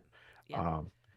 And yeah, they and then the remaining friend, the kind of Matt analog, is about to grab the dead bandit's sword. And then Lewin says, no, don't take that. That can only be used as a weapon. Instead, take that spear. It can be used for hunting food. It can fill the cook pot. And that's how they've just compromised with the Way of the Leaf, which forbids them from touching any weapon. But now they've made this compromise, which echoes down through the generations that, okay, as long as it's a weapon that can be used for other things too, it's like not hunting, really bad. It's okay. This is our compromise. You can't touch a sword, though. Swords are taboo. Yes. Now we know why. Yeah. And I wonder if there's some sort. So we've seen with the Way of the Leaf the idea that violence harms everybody. The axe becomes duller as it's used more, et cetera, et cetera. But I wonder if there's kind of a portion of Lewin is the one that kills the bandit, and right after that his friend is killed. Like this direct correlation between instant karma type the of reason thing. that he died was because I killed somebody else. And so there's that added layer of like, we've already done something bad, we need to take a break, and like we need to not cross any more lines. Like let's be the best that we can be right now. Hopefully. And so they do escape the camp with the girls, the two surviving friends, and they've brought the body of their friend who has died. And the grandfather's words, he's horrified at what was done once they learn it. We bury our dead and we go on. What else is there? And then tell them, you are no longer Aiel, strangers, you're oath breakers. So this was an oath they took, the Way of the Leaf. And they have broken that oath and are no longer welcome among the wagons. So they are exiles from their people. For wanting to defend their family. And it's so heartbreaking because Lewin says mother, like mom, basically a mama. It's like, who are you who calls me mother? Hide your face from me, stranger. I had a son with a face like that. I cannot bear to see it. Oof. And again, hide your face. So remember, they put up the dust cloth. So the Aiel always veil themselves before they fight, before they kill. This is an echo of that history, where they must hide their faces. Because they are committing a sin. Yeah. they do violence. And so these two friends have been, banished from their family, and they can't do violence, but Lewin and his friend can, and so they will do their best to protect their loved ones. No. Yeah, which is noble. I mean, which shows, that true spirit they have. They still have that desire to do good, even though they, cross that line and can't go back. Yep. Absolutely. Yep. And I'm trying to remember, there are these religious traditions, and I know there are even some in India where, you're forbidden for the like the Brahmin class is forbidden from doing violence or anything, that's potential cause of pollution. But, you still need your defenders. And so there's another class of people whose job is to do that. Now, that's that's a different sort of thing, and that creates social hierarchies that aren't productive or good, especially in modern society. But this idea that we will take the hit, we will make the sacrifice to dirty ourselves, to immerse ourselves in this sin so that we can keep a portion of our people pure. Yes. Yes. Is an amazing sacrifice. Yeah. And it flashes back to Rand, and Moiraine is clearly not doing good. He is they're both screaming, but he is ripping, gouging out his own eyes as Rand passes him. You're concentrating on the vibrations of the ground, all of these again. It feels so much like pressure on this. You're just every piece of it just adds to this stress as we go back even more. Yeah. And I think it's a good time also to just examine Moridin's reaction here, tearing out his own eyes.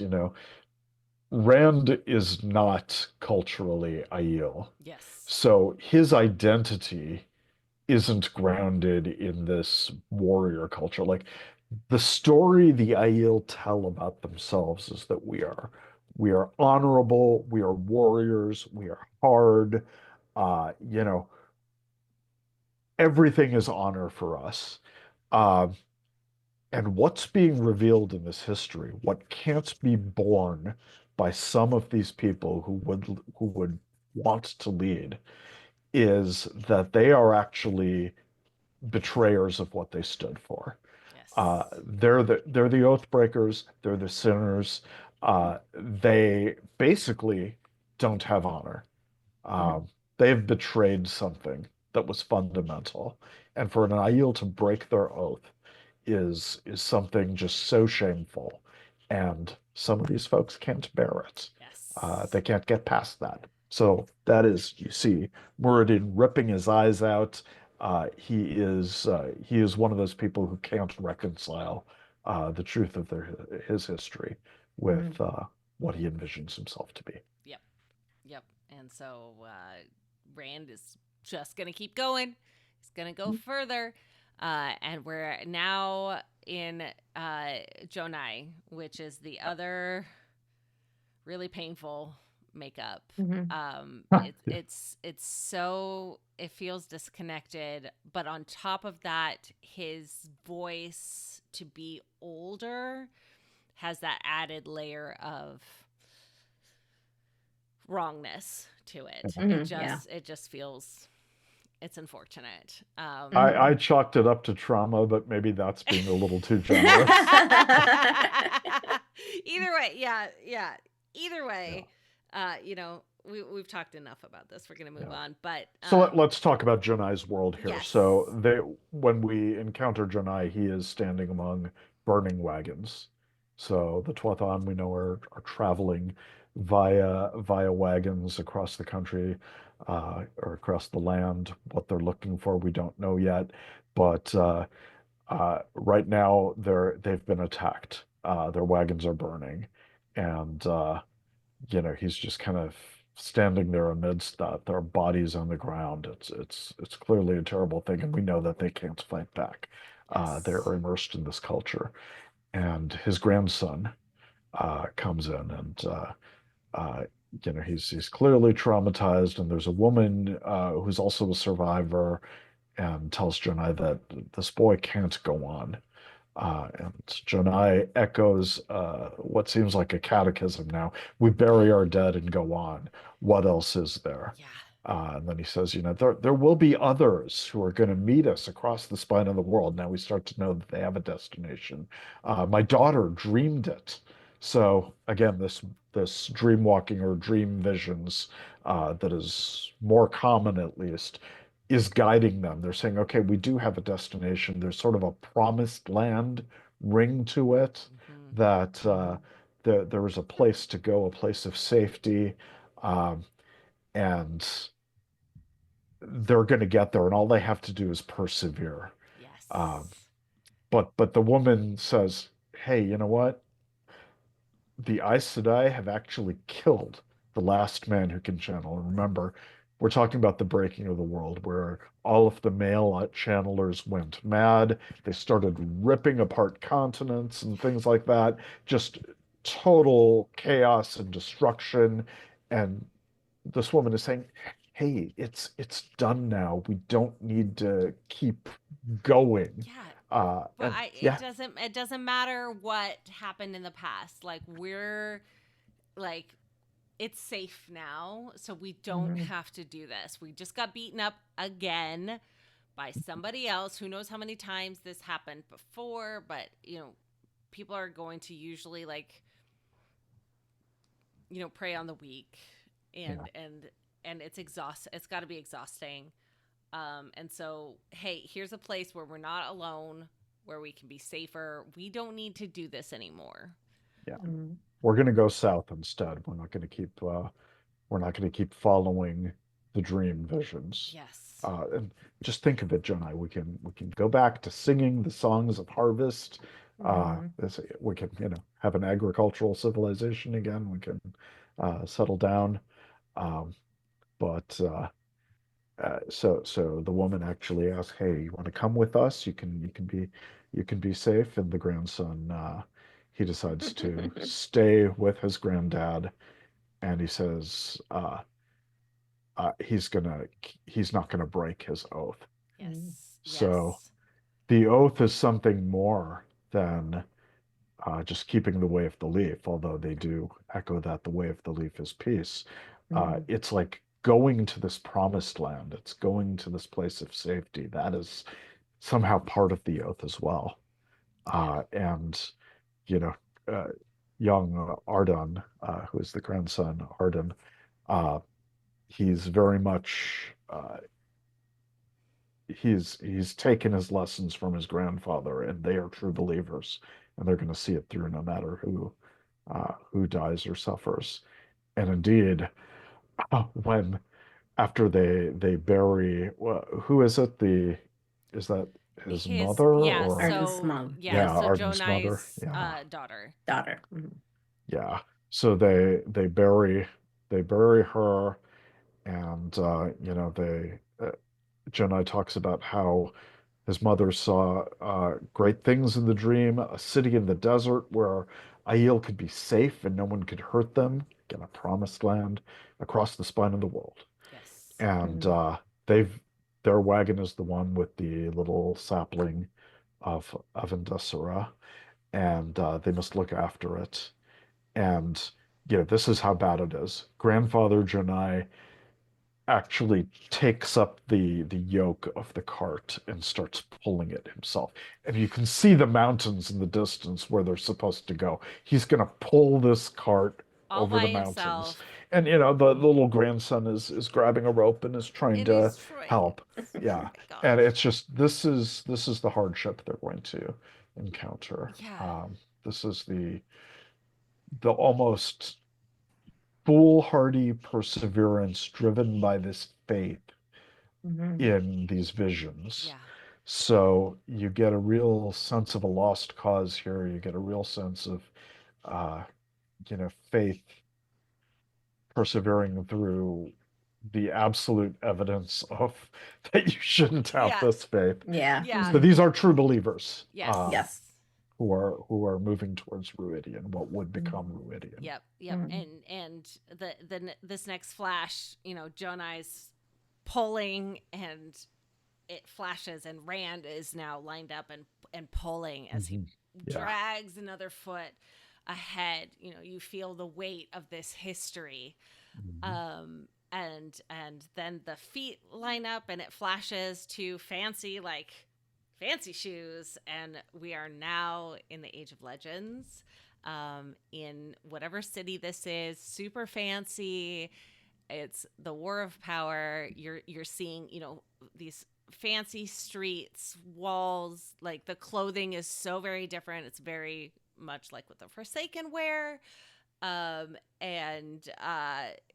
this man comes, who, by the way, Rajiv, also Yosha. It's Yosha. Just like, this is a that sexy. that I could tell. That one I could tell. So sexy. So sexy. Oh my gosh. I'm like, oh my goodness, yes. Ugh, so good. And he is walking into this kind of like into the city, and Latra, and is telling Latra that, hey, these wagons are ready. There are 10,000 of them, each with a cutting of the chora tree in a pot, ready to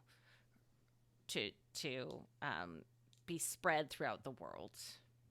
And we learned that the chora tree is a symbol of peace, and it does have a real effect. You sit underneath it and you feel at peace. So this is a thing they're trying to preserve during this war of power. They're trying to preserve the remnants of civilization, of good things, of peaceful things. And so 10,000 wagons have been prepared with these folk. And we know now that one made it. Yes. At least to that destination. At least one, yeah. And I'm assuming, this isn't confirmed or anything, I'm assuming that like one of these, oh no, it wasn't, no, because it was a cutting of the actual Avendasora from the Isle, so it wasn't one of these that was given to the Kyrie. Right. Yeah, so Correct. never mind. Yeah. We don't know that any of them have survived. Yeah. So. Yeah. And Latra opens up a fancy little door in the wall, and here comes that crystal sphere, which we learn is the Sakarnan, and that it's once again this most powerful Sangreal, similar to Kalendor, which is in a safe place. It's like, it's going to be safe, but the Sakarnan needs to go with the Aiel. It's going to be protected by the peace. The peacefulness of the Chora tree will protect the Sakarnan, and the people that like trust in the way of the leaf will protect all of those layers. And she like tells him, hey, you got to keep moving until you find a place of safety, and I need you to swear that you are going to keep to the way of the leaf. To which all of the Aiel there swear to it. And so here is this oath that you are seeing presented to the Aes Sedai. This is why they were considered oath breakers and failures. By not keeping the way of the leaf, that by not, and that's, it's kind of a flip. It's kind of a reversal of sort of what the Aiel beliefs are, or what they grow to be after this. This oath was to keep them safe. This oath was not for the sake of Latra or the Aes Sedai. It was for the sake of these people who were already living peacefully, believing in peace, and she wanted them to adhere to those beliefs, which were considered basically the pinnacle of civilization. Like, this is how civilized people act, and this is what they do, and there's kindness, and there's peace, and there's nonviolence, and all of the ideals that they had before this crazy war of madness broke out. And this is what Letra wants to preserve. And there, she name drops Kalendor as well. And that is the male equivalent of Sakarnan. It is being protected in a great fortress. It's being protected by basically paranoia and war. And so with this Sangreal, we're gonna do something different. We're gonna protect it with peace. Yeah. We're gonna have it go with the Aiel, who are the people who are dedicated to peace. Yeah. And there's another name drop. Oh, go ahead. I was just going to say this is, again, it's all about balance. We have, the flame and the fang creating kind of like a yin yang symbol. Yeah. You have, the two halves of the one power. You have this, obviously, the corruption is kind of happening right about now, so that's not quite something that they're going to understand, but you have the way that you channel as a man versus a woman is you have to fight to claim the power versus like becoming a flower and releasing that like finding that peace to channel as a woman. And so it here's another piece of the balance. The Kalendor is going to be protected by war and this power and the grasping, fighting side of things. And then the Sakarnan needs to have a gentle place. And so here comes another like really delicate balance to show both sides. There's kind of a moment of exposition, another name drop here, and it's a little bit like the cliche about as you know, Bob, here's the exposition. It's and Moiraine, who took the name Lanfear, tore open the Dark One's prison, and that's why we need to send everybody out. So now we're starting to connect with the Forsaken. Yes. And we know that Lanfear was actually responsible, it sounds like, for opening the Dark One's prison, and she was an Aes Sedai known as Moiraine before she took that name, Lanfear, Daughter of the Night. And so, little foreshadowing for the next life. Yes. Yeah. Yes. Is this during the War of Power? Is that what you said, or is this after? This is the breaking. This is the breaking. I think. Yeah, this is the breaking. Yeah, okay. Yeah. Okay. Yeah. Yes. I mean, I think one. Yeah, because the Forsaken are sealed up at this point. So War of Power had the Forsaken, and they were all free and fighting. So, now I think the Forsaken are sealed up, but the corruption has driven all the men mad. The men are going crazy. Yeah, okay. Yeah. Yeah. So that's where we are. Yes. Okay. Okay, so we're flashing back to current time, and you're seeing Moiraine dies. The eyes keels over, fully gouged out, and he collapses. So here's confirmation: he's not gonna make it. He's not gonna head back to the Shaido. Like this is not what's gonna happen. He did not choose wisely. No. Yes, exactly. But we're now to the sixth and final past life. Where Rand, like this character, who looks exactly like Rand, but with a little braided rat tail. Yeah. So, which is a callback to the books, I think, because that's right. In the books, all the Aiel, the warriors specifically, all had the little rat tail. I'm very glad that was not. Wait, hold on. Not warriors, because they weren't warriors. Well, no. In the books, the current Aiel. Yeah. Okay, have got the rat tail. Yeah, not this Rand, not this person. But in the books, all of the warrior Aes Sedai, all the warrior Aiel had the little rat tail, and wise ones didn't, but maidens of the spear, all of them had it. So that's kind of a little. I see you, Rafe. I see you. But the last one did too. Rand in his sexiness had one. Oh, I missed that. Oh, and we also didn't talk about the fact that they whatever his name was Rand of that city was married to a man. They were yeah. That's right. They had wedding rings, and it was very sweet. Wait, married? Just they had wedding rings. Okay. Or I'm gonna assume they're wedding rings. They might not be. I don't know. But I'm so bad lovers. at picking up all this stuff. Then how does he continue his lineage? I wonder. Artificial insemination. There's a variety of During ways. the breaking? Or, they're like, let's, Wait, didn't you call this bi erasure last time? So. We're moving on. Yeah, but if you're married, typically. Yeah. But so far, they don't have that in their culture yet. You never know. This could be the start of the polyamory. That's true. Maybe. Okay. Yeah, we're in love, and we're gonna add a uterus to have a baby. Okay, I love it. Yeah. Love adding that uterus. Yep. All right. Yep. Anyways, Rand's past person is in this floating Death Star above the land and is watching the farmers. But not ominous. It's a very nice looking happy, modern piece of technology that's just floating above beautiful pastoral fields where people are harvesting and having a good time. Singing a song. Yeah.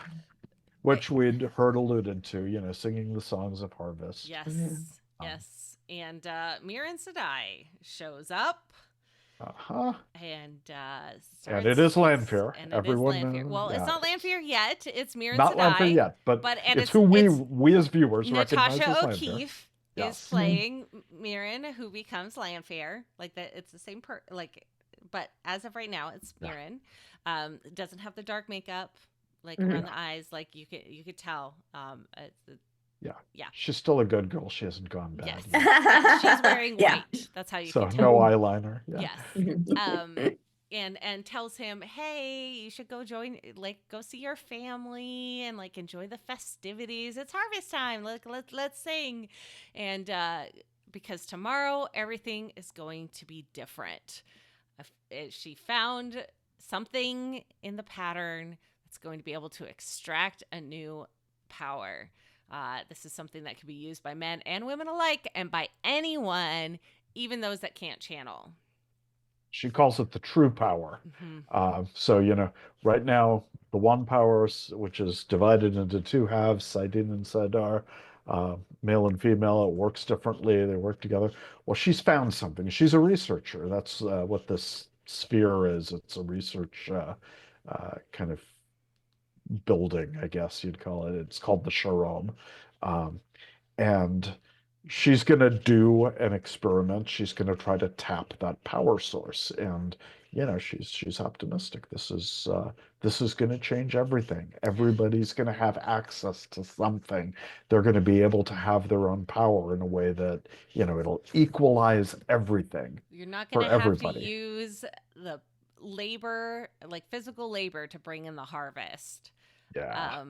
But he talks about how it feels good to labor with one's hands. Yeah. And there's a pride of and a joy of that. I actually loved that little scene because it reminds me kind of the discourse around generative AI these days, especially with writers. There's this notion that, technology, it will remove all of your labor, all of your need to labor from you. But it kind of aligns over the fact that people gain satisfaction from doing labor or doing creative work or doing, doing something where they are changing the world, where they are affecting the world and, producing something. Yes. And just that little interaction where we have Moiraine, who's she's kind of a tech bro in this equation. Yeah, absolutely. And she's saying, I've got this solution that's going to solve everything. And Rand's like, well, this Rand is like, it's not a problem. You don't need to solve it. We love this stuff. Yeah. So I really liked that interaction. It speaks to today even. Yeah. And she tells him that, hey, why don't you go sing those harvest songs. Like, this is like, you need to hold on to the people you love. Like, this is important. So that underlines that this is different from Lanfear, absolutely, right? Oh, Or gosh, at least in certain ways. She is being very selfless here. She is being empathetic. You know, love is the most important thing. Lanfear kind of changes that, how that is interpreted, but she seems genuinely good. Yeah. One quick thing, she says to this version of Rand that anybody can use this true power, whether it's the Aes Sedai or Lews Therin. So she mentions him, name drops him, but hadn't he already dumped her by this point? Why would she bring that up? Yeah. Unless it's not like believing it. She has a little bit of kind of that like maybe denial. Yeah. Well, he's also like one of the most famous people in the world. It's like, you know, he's my ex. I'm gonna drop his name every time. You know. All's good. You know, we're still friends. I don't know.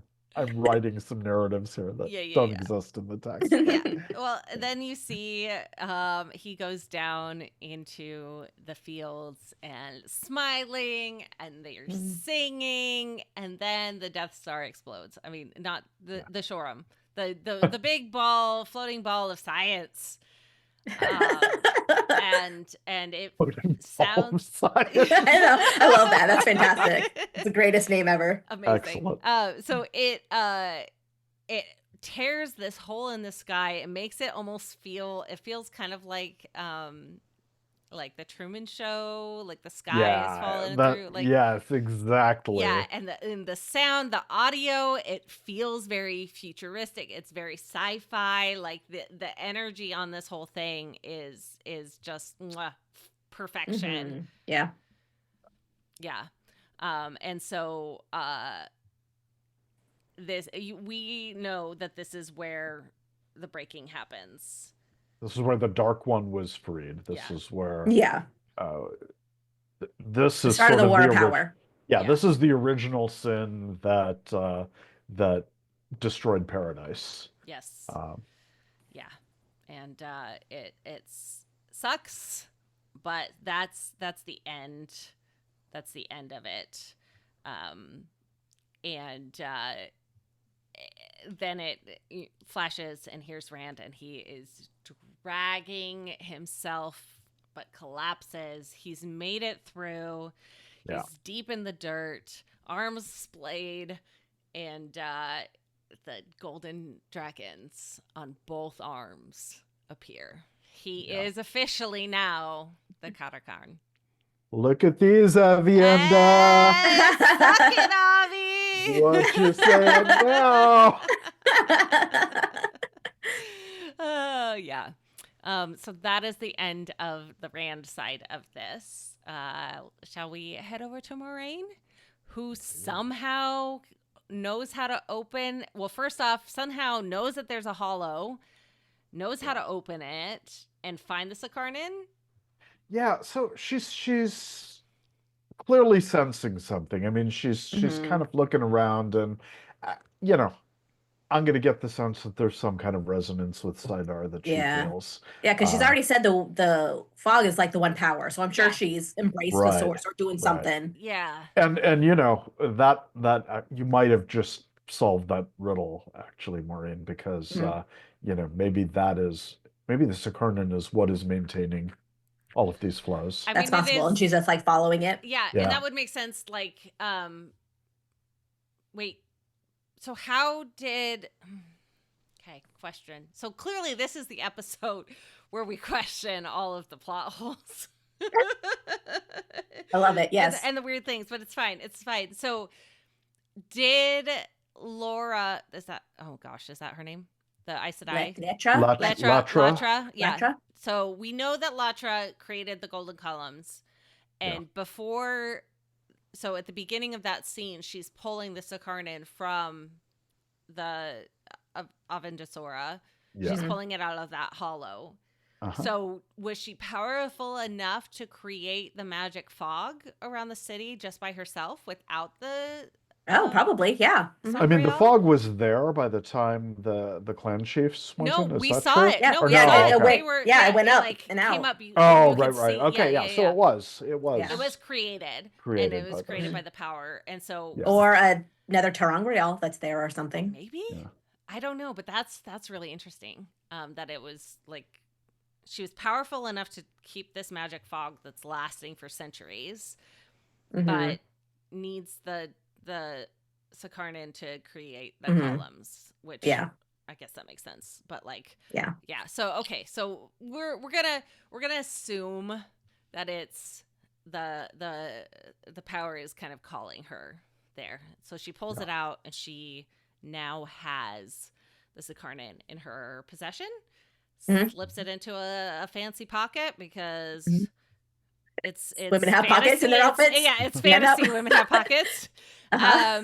And then she finds the rings where Aviendha is in these beautiful imagery, absolutely gorgeous. Mhm. Aviendha is suspended, hair's flying everywhere, but her body is not moving, which I think was like really, really beautiful. And then she's screaming, but again, it's that screaming from far away. Yeah. Mhm. Yeah. And Moiraine takes a step into the ring and whoosh, kind of like in this magic elevator. And I so thought the Sarkarnan was going to drop out of her pocket. I know, but no, they're good pockets that actually good keep pockets. stuff in it. This is Had a how we little know it's a zipper. fantasy. It's a fantasy. Yeah. world. But Moiraine shouldn't enter a Terangrial with another object of the power in her possession. Like she should have been. Yeah, that's book lore, though. That's book lore. Yeah. Go ahead. Yeah, I don't know how you want to do this because right now these are what we see. We don't see like scenes necessarily from Moraine's point of view, but Moiraine is seeing, just really short, choppy glimpses into a whole bunch of different types of futures. So first off, Maureen is sitting fixing a net in the love shack that we saw, that Moiraine and Swan were there, and so all of these are done. We saw it in the trailer. It's kind of this rotating cycle. So like I love it. The cinematography is amazing. So beautiful. So you're rising up from the ground. You're seeing like it upright, and then it comes backwards to then see the whatever else is in the scene upside down. So it's this cycle that's flowing through. So as it's upside down, Swan is in the doorway, and Moiraine like has a big smile on her face because she's seeing her lover. Next, Moiraine is Amirlin. Egwene is the Keeper of Chronicles. In the Hall of the Tower, standing judgment over Rand and clearly executing him because there's a bunch of blood as it just slices off his head, basically. And then the next one is Lan being released from the water bond. And then Rand is in the streets of Tarvalon being asked to accept the water bond, which he says yes. Lan is set on fire. There's and Moiraine comes up to basically steal the fire from him, and then puts up a shield against. You're correct. I think it's Lanfear. Yeah, I thought it was Lanfear. They're- Wasn't sure if it was Magedian, but yeah, some enemy. From an enemy. We're gonna assume it's Lanfear because Lanfear is everything else. She figures in very strongly in all of the rest of these. And this is in the hallway outside of the Hall of the Tower where all of the battle with the warders during the beginning happened. And then where are we? Okay. Then they're in the desert, and Moiraine is wearing the same Amirlin outfit that she was walking in the Hall of the Tower, holding Rand, it's very posed like Michelangelo's Pietà. Just this like beautiful scene. And Rand is dying from a wound in his side, very similar to the one that was taken at the Battle of Foam. I like this one right here, like stunning, absolutely gorgeous, like scenery, like incredible. Then the two rivers, she's proclaiming him the Dragon Reborn, and kneels, swearing herself to him, surrounded by Two Rivers folk. And then they're in the ways, and she's like thrown across as Lanfear and all of the goth versions of the young heroes. You can't fight us all, Moiraine. And then Lanfear cuts Maureen's throat. Now, this is the scene. If you have listened to the Zoe Robbins interview that we did, this is the outfit that Zoe talked about being her favorite that she wore. So all 5 seconds of for it. 5 seconds, if that, like absolute favorite costume outfit thing. Then it cycles through. Moiraine and Land are lovers, rolling in bed. Then Moiraine and Lanfear are lovers, and Lanfear grabs Moiraine by the throat and crushes it, strangling her. Then in the White Tower, Moiraine declares to Rand that this tower will never bow to you, and then Lanfear runs her through with a sword. Lanfear cuts Maureen's throat in the streets of Tarvalon, and then in the throat in the desert, and then in the tower, and then in the desert in Tarvalon, like cycling. Sometimes Rand is there, sometimes not. Sometimes like stabbed, sometimes like sword, like multiple times. Again, it's almost going faster and faster and faster to like. The key being Lanfear is going to kill Moiraine. Yes. In so many realities that she's witnessing. Yes. It could be in various places. It's for some reason usually with a sword, but not always. Yeah. It's where Moiraine is being left with this overwhelming impression that she's going to die by Lanfear's hands. Yes. Mm-hmm. Yes. And then because the wise ones did tell her she would have, or it would show her what she needed to know. Yes. Or what would, I don't remember exactly what they said, but basically she's going to see what it's going to happen. Yeah. Yeah. Mm-hmm. And this is clearly what she needs to see. Yeah. So there's one last little scream, and then it cuts, and Rand finds Aviendha. Aviendha is laid out in the dirt, and she sees that he has both dragons, and she's telling him. Man, she won't even give him that, though. No, of course not. Even though he says, hey, I understand enough to know that I'm never going to fully understand. Here's this first step of like, yes, I get it. I was not raised Aiel. I don't know it, but I know enough to know that I don't understand. And remember, of course, that Aviendha has not seen this journey through the column, so she doesn't know the truth of the history of the Aiel. And Aviendha's like, hey, let's go back to the tents, and Rand is like, no, I'm not gonna leave without Moiraine. Aviendha's like, okay, bye. Wetlander. Like, it makes you really wonder what she saw, what her futures were. Yes. That she saw. Yes. Very. Yeah, she seemed really off balance. Yeah. Emotionally. Yeah. Yeah. Which makes sense. This is a similar, a journey. Similar test that needs to happen. Moiraine is still in the rings. Rand knows that he can't get her out. So instead, he's just gonna like find a little bit of peace by resting under Aviendha Sora and waiting. And then we see that it's a full moon. And Aviendha and Egwene and Lan are sitting by the fire on the hill waiting. And then we learn that Aviendha returned 2 days ago. And yet, like, it is now 7 full days later. It's a full week. Yeah. And Egwene wants Lan to go in after them. Lan's like, no, I was told to wait. I'm going to sit here. And then dawn comes over the edge of the world, and here comes Rand carrying Moiraine. This is the image in the posters. Everyone, like, you can feel. I love how dirty it feels. That was one of the comments and complaints in season 1, how it felt very clean still.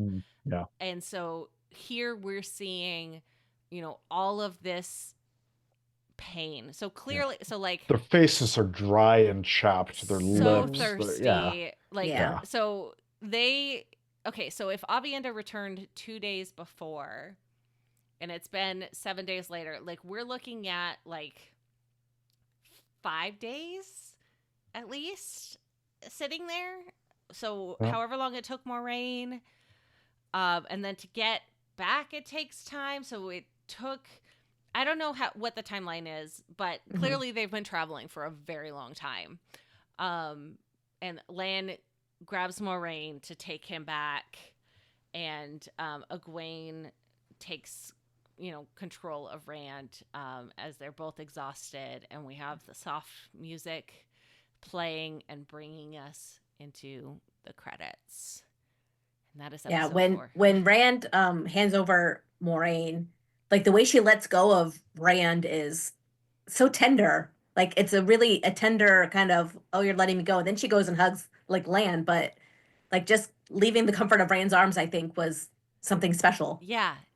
It was she has almost this longing of like, okay, here's a level of trust, but also she has a sense of, I think she has a sense of, here's how I can save him. I have this purpose again. I know what I need to do. That we saw, this longing for what's going to happen in, before she goes to Rhuidean, and now we have the trust and belief that like this is how this is going to work. Like I can do this. I can save him. I can save us. I can save everything. And that is the end of the episode, right? So good. Yeah. Yeah. So, shall we blow the spoiler horn of Valir?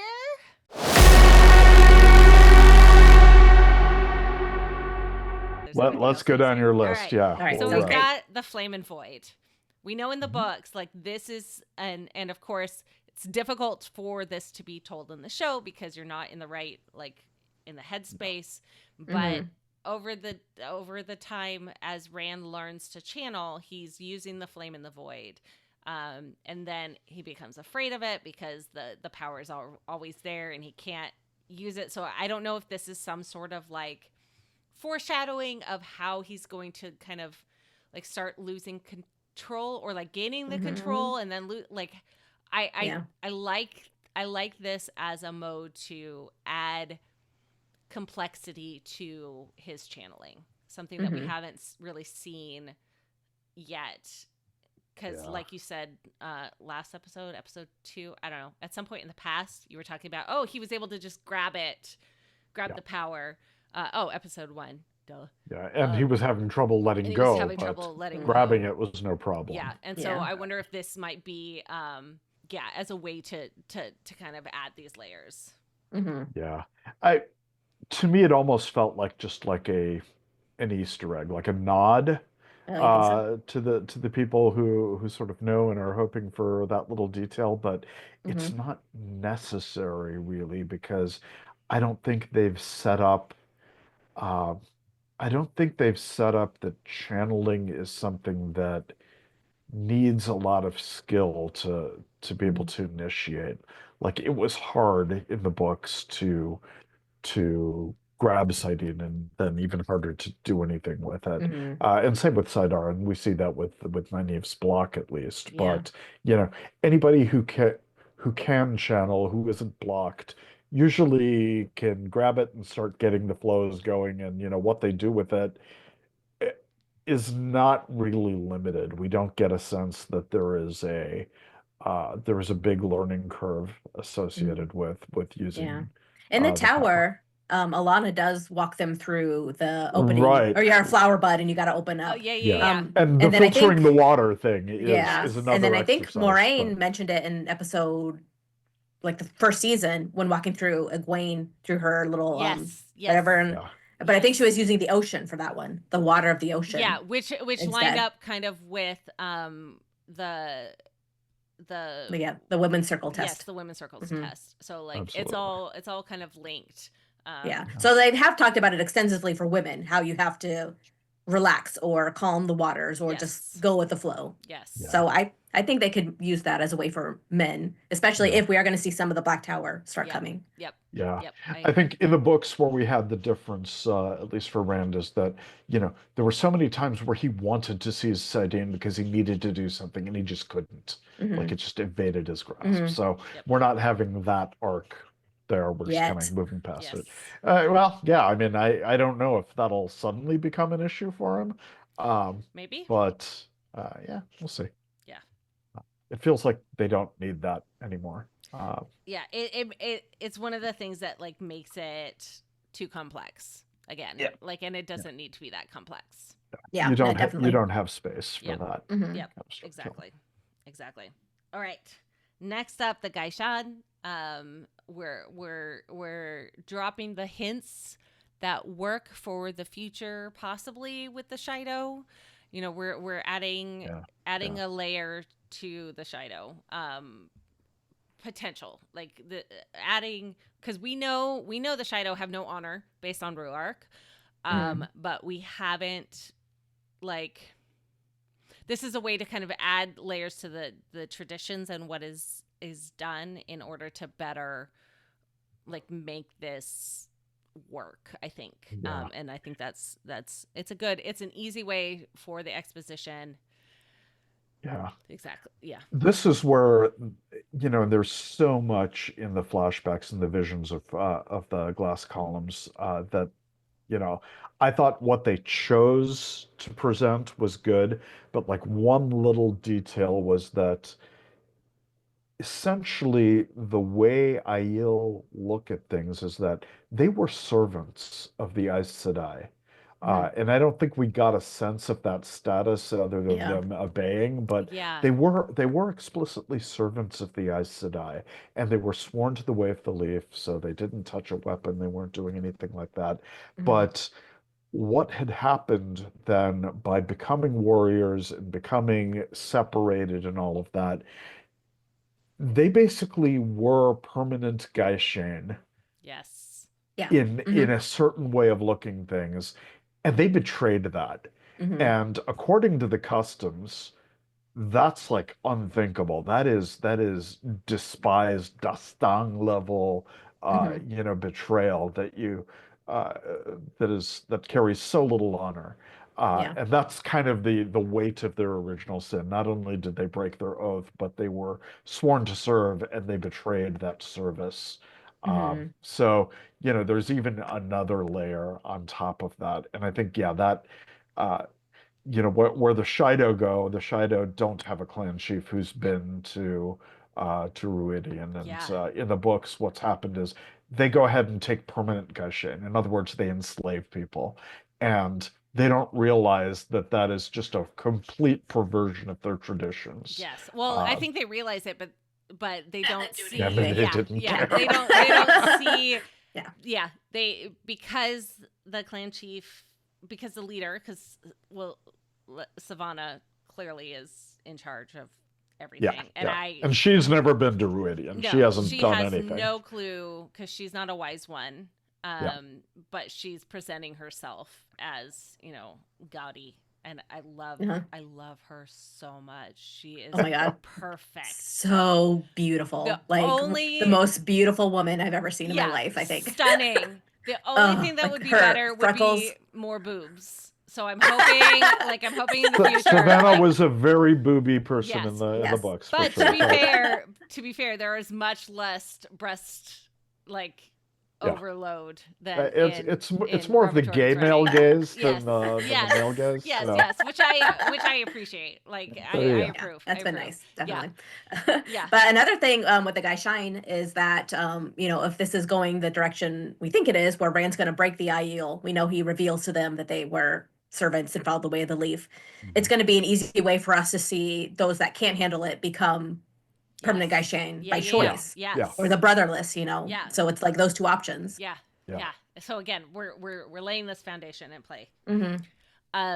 Okay, so next up is this talk of nudity. When I was on the Malkier talks after the premiere last week, we we talked a little bit about this, and I wanted to bring it here, especially in this episode. In the books, there's so many pieces of nudity that are written. Then you have the novices and accepted going into the rings or into the arches. You have the sweat tents. There's some nudity here in the last episode. You have running to Rhuidean. All of this nudity that's kind of a little bit gratuitous, but in the show they have this nakedness by being in shifts or being in just the clothing, and it's still like this level of nakedness in your brain. So you can't have any weapons. So for the Aiel, that is a level of nakedness that's in place. But even when they are naked in the sweat tents, you have a level of respect for none of it is gratuitous.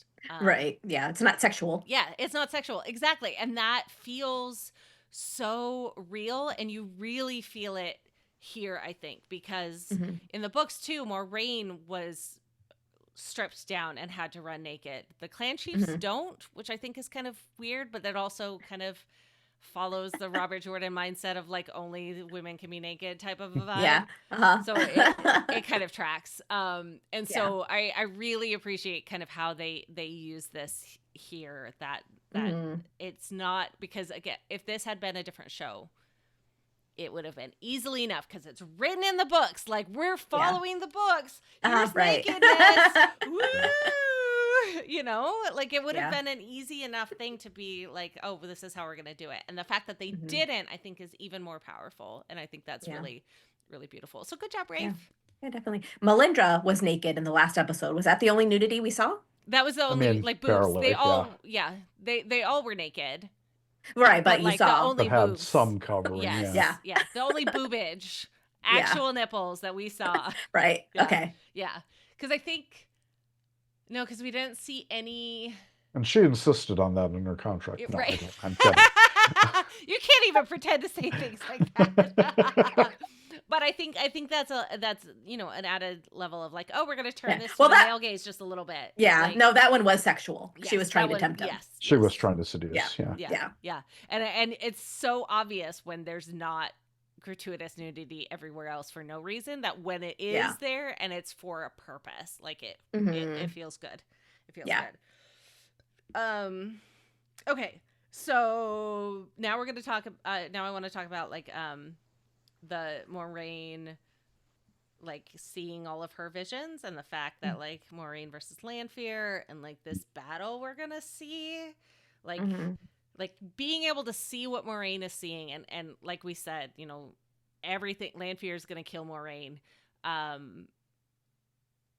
This comes around to the sacrifice that she's gonna make, because she's gonna see like, oh, if I can kill Lanfear first, then we have a level of success possible. Yeah.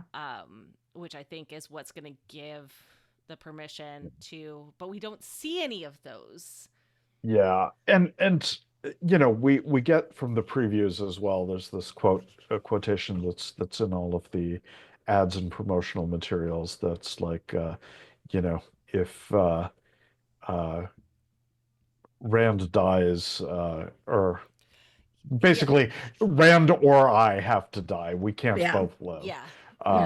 Is the upshot of that, and it's not that exact wording. So, every future in which Rand I live, Rand dies. Yeah.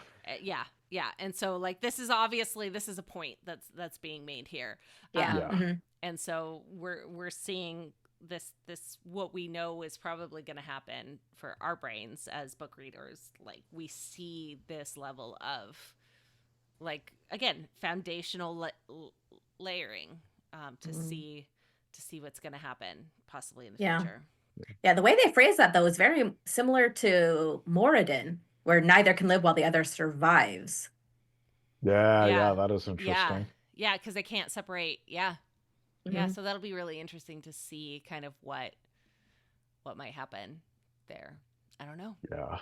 It's find out. yeah, for sure. But I think yeah, Yeah. it's this was like in Fires of Heaven. So in the book, in the fifth book, uh, Moiraine kind of summarizes it for Rand in her letter to him, saying that, I saw a whole bunch of futures. Uh, you know, there were lots of things. Sometimes we became lovers, which we saw a glimpse of. Mhm. Sometimes you were Lanfear's lover, and you came back calling yourself Luz Theron, which I think is kind of echoed in the idea that Lanfear then turns all of the Two Rivers folk into goth Yep. versions, Yep. dark Yeah. Yeah. dark Yeah. No, versions absolutely. Yeah. Yeah. of themselves. Yeah. So, she's seeing all of these possibilities, and she's saying, this was the only way uh, that it's like Doctor Strange and Yeah. in Yeah.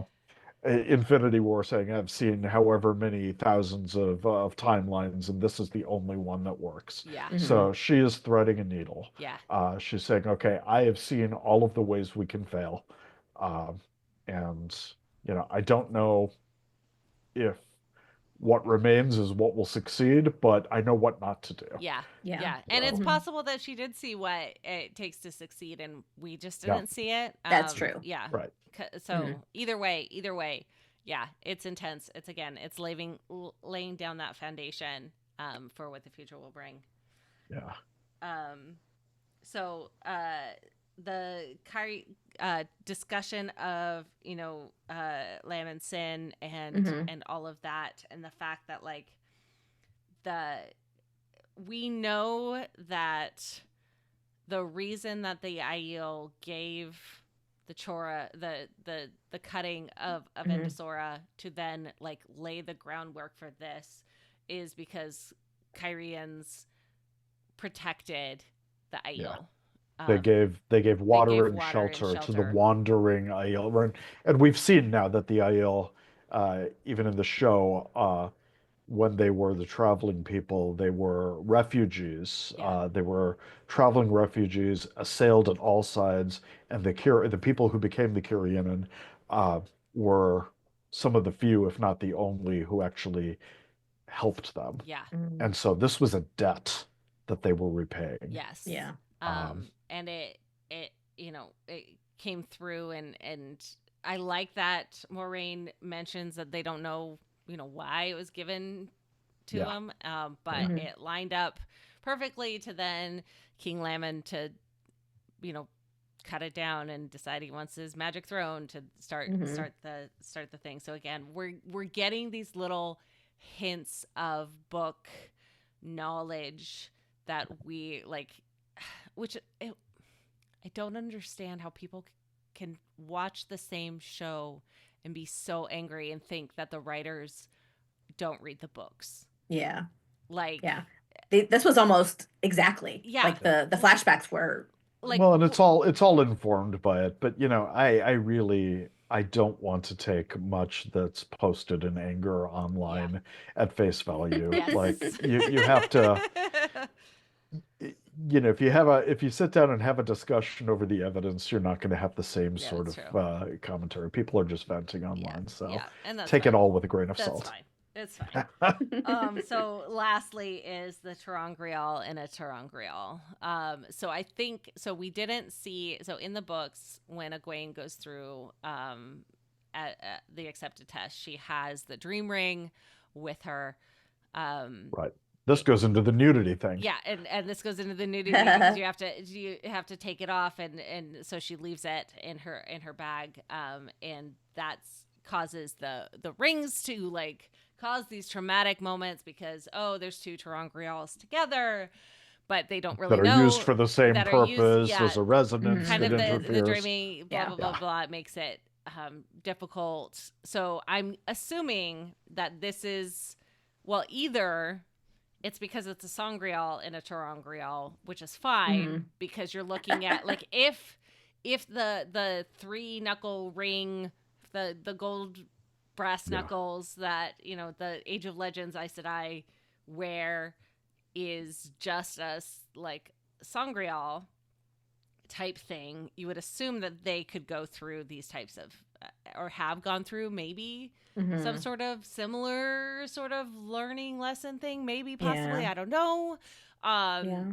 No, that's true. Yeah. Well, in the books, But- they have the well Terangreal. Yeah, And I bet you they would have that with them anywhere. So Right. anytime they or so yeah. you But got to be able to wear certain levels of power rot things inside other power rot. yeah, and so the fact that like it's a sangreal in a Mm-hmm. terangreal that deals with whatever like magic this part Mhm. is, I think it's okay because one is like powering how much power you have, whereas the other is Mhm. like a lesson, learning, teaching, video, immersive experience event. Okay. And so I think even if this world still has the beliefs that Okay. a terangreal in a terangreal is going to cause trauma, I think you could ultimately have a sangreal and go through the rings or any of those the arches. And yeah, show canon doesn't show anything one way or the other against that. Mhm. And even in the book, there was no conclusive idea about that. They just didn't do it because at some point, someone did take two terangreal that were related in function, and there was an interference that caused her to die. Yeah. Mhm. So, out of an abundance of caution and lack of understanding, they just Yeah. like say, okay, we're just gonna not going to do anything. commingle any of Mhm. it. Yeah. We keep it pure. Yeah. So, I think it's okay. I don't think it's a plot point here, though. I think they're gonna Just gonna do it when they need it. They're yeah, not gonna use it otherwise. exactly. And yeah, we didn't see that huge thing with Egwene's accepted test, so it's not a part. Which honestly, Mhm. like I love that in the books, but I'm 100% okay with it not being in the show. Yeah. Because again, Mhm. it's an added complexity. We only have 8 episodes. Mhm. We have to do it right. We have to do the important pieces and cut out the less important, and that's the important. And bit. the way they're portraying the power is that the learning curve isn't as steep, and same with dream walking. So, Egwene had the dream terangreal, the twisted stone terangreal, and that was her introduction into dream walking. That was what, it was a training tool. Yeah. Back in the Age of Legends, that was a thing that people used to learn to develop the skill. And so it took some doing to get there. Here, we don't have that much time. So if you've got it, you can do it. Yeah. Exactly. Yeah. Okay. We did see a drawing of it though, wasn't it? One of the things that We did. the Black Aja stole. Yeah. Had one of the platters that takes the thing, but not the stone ring.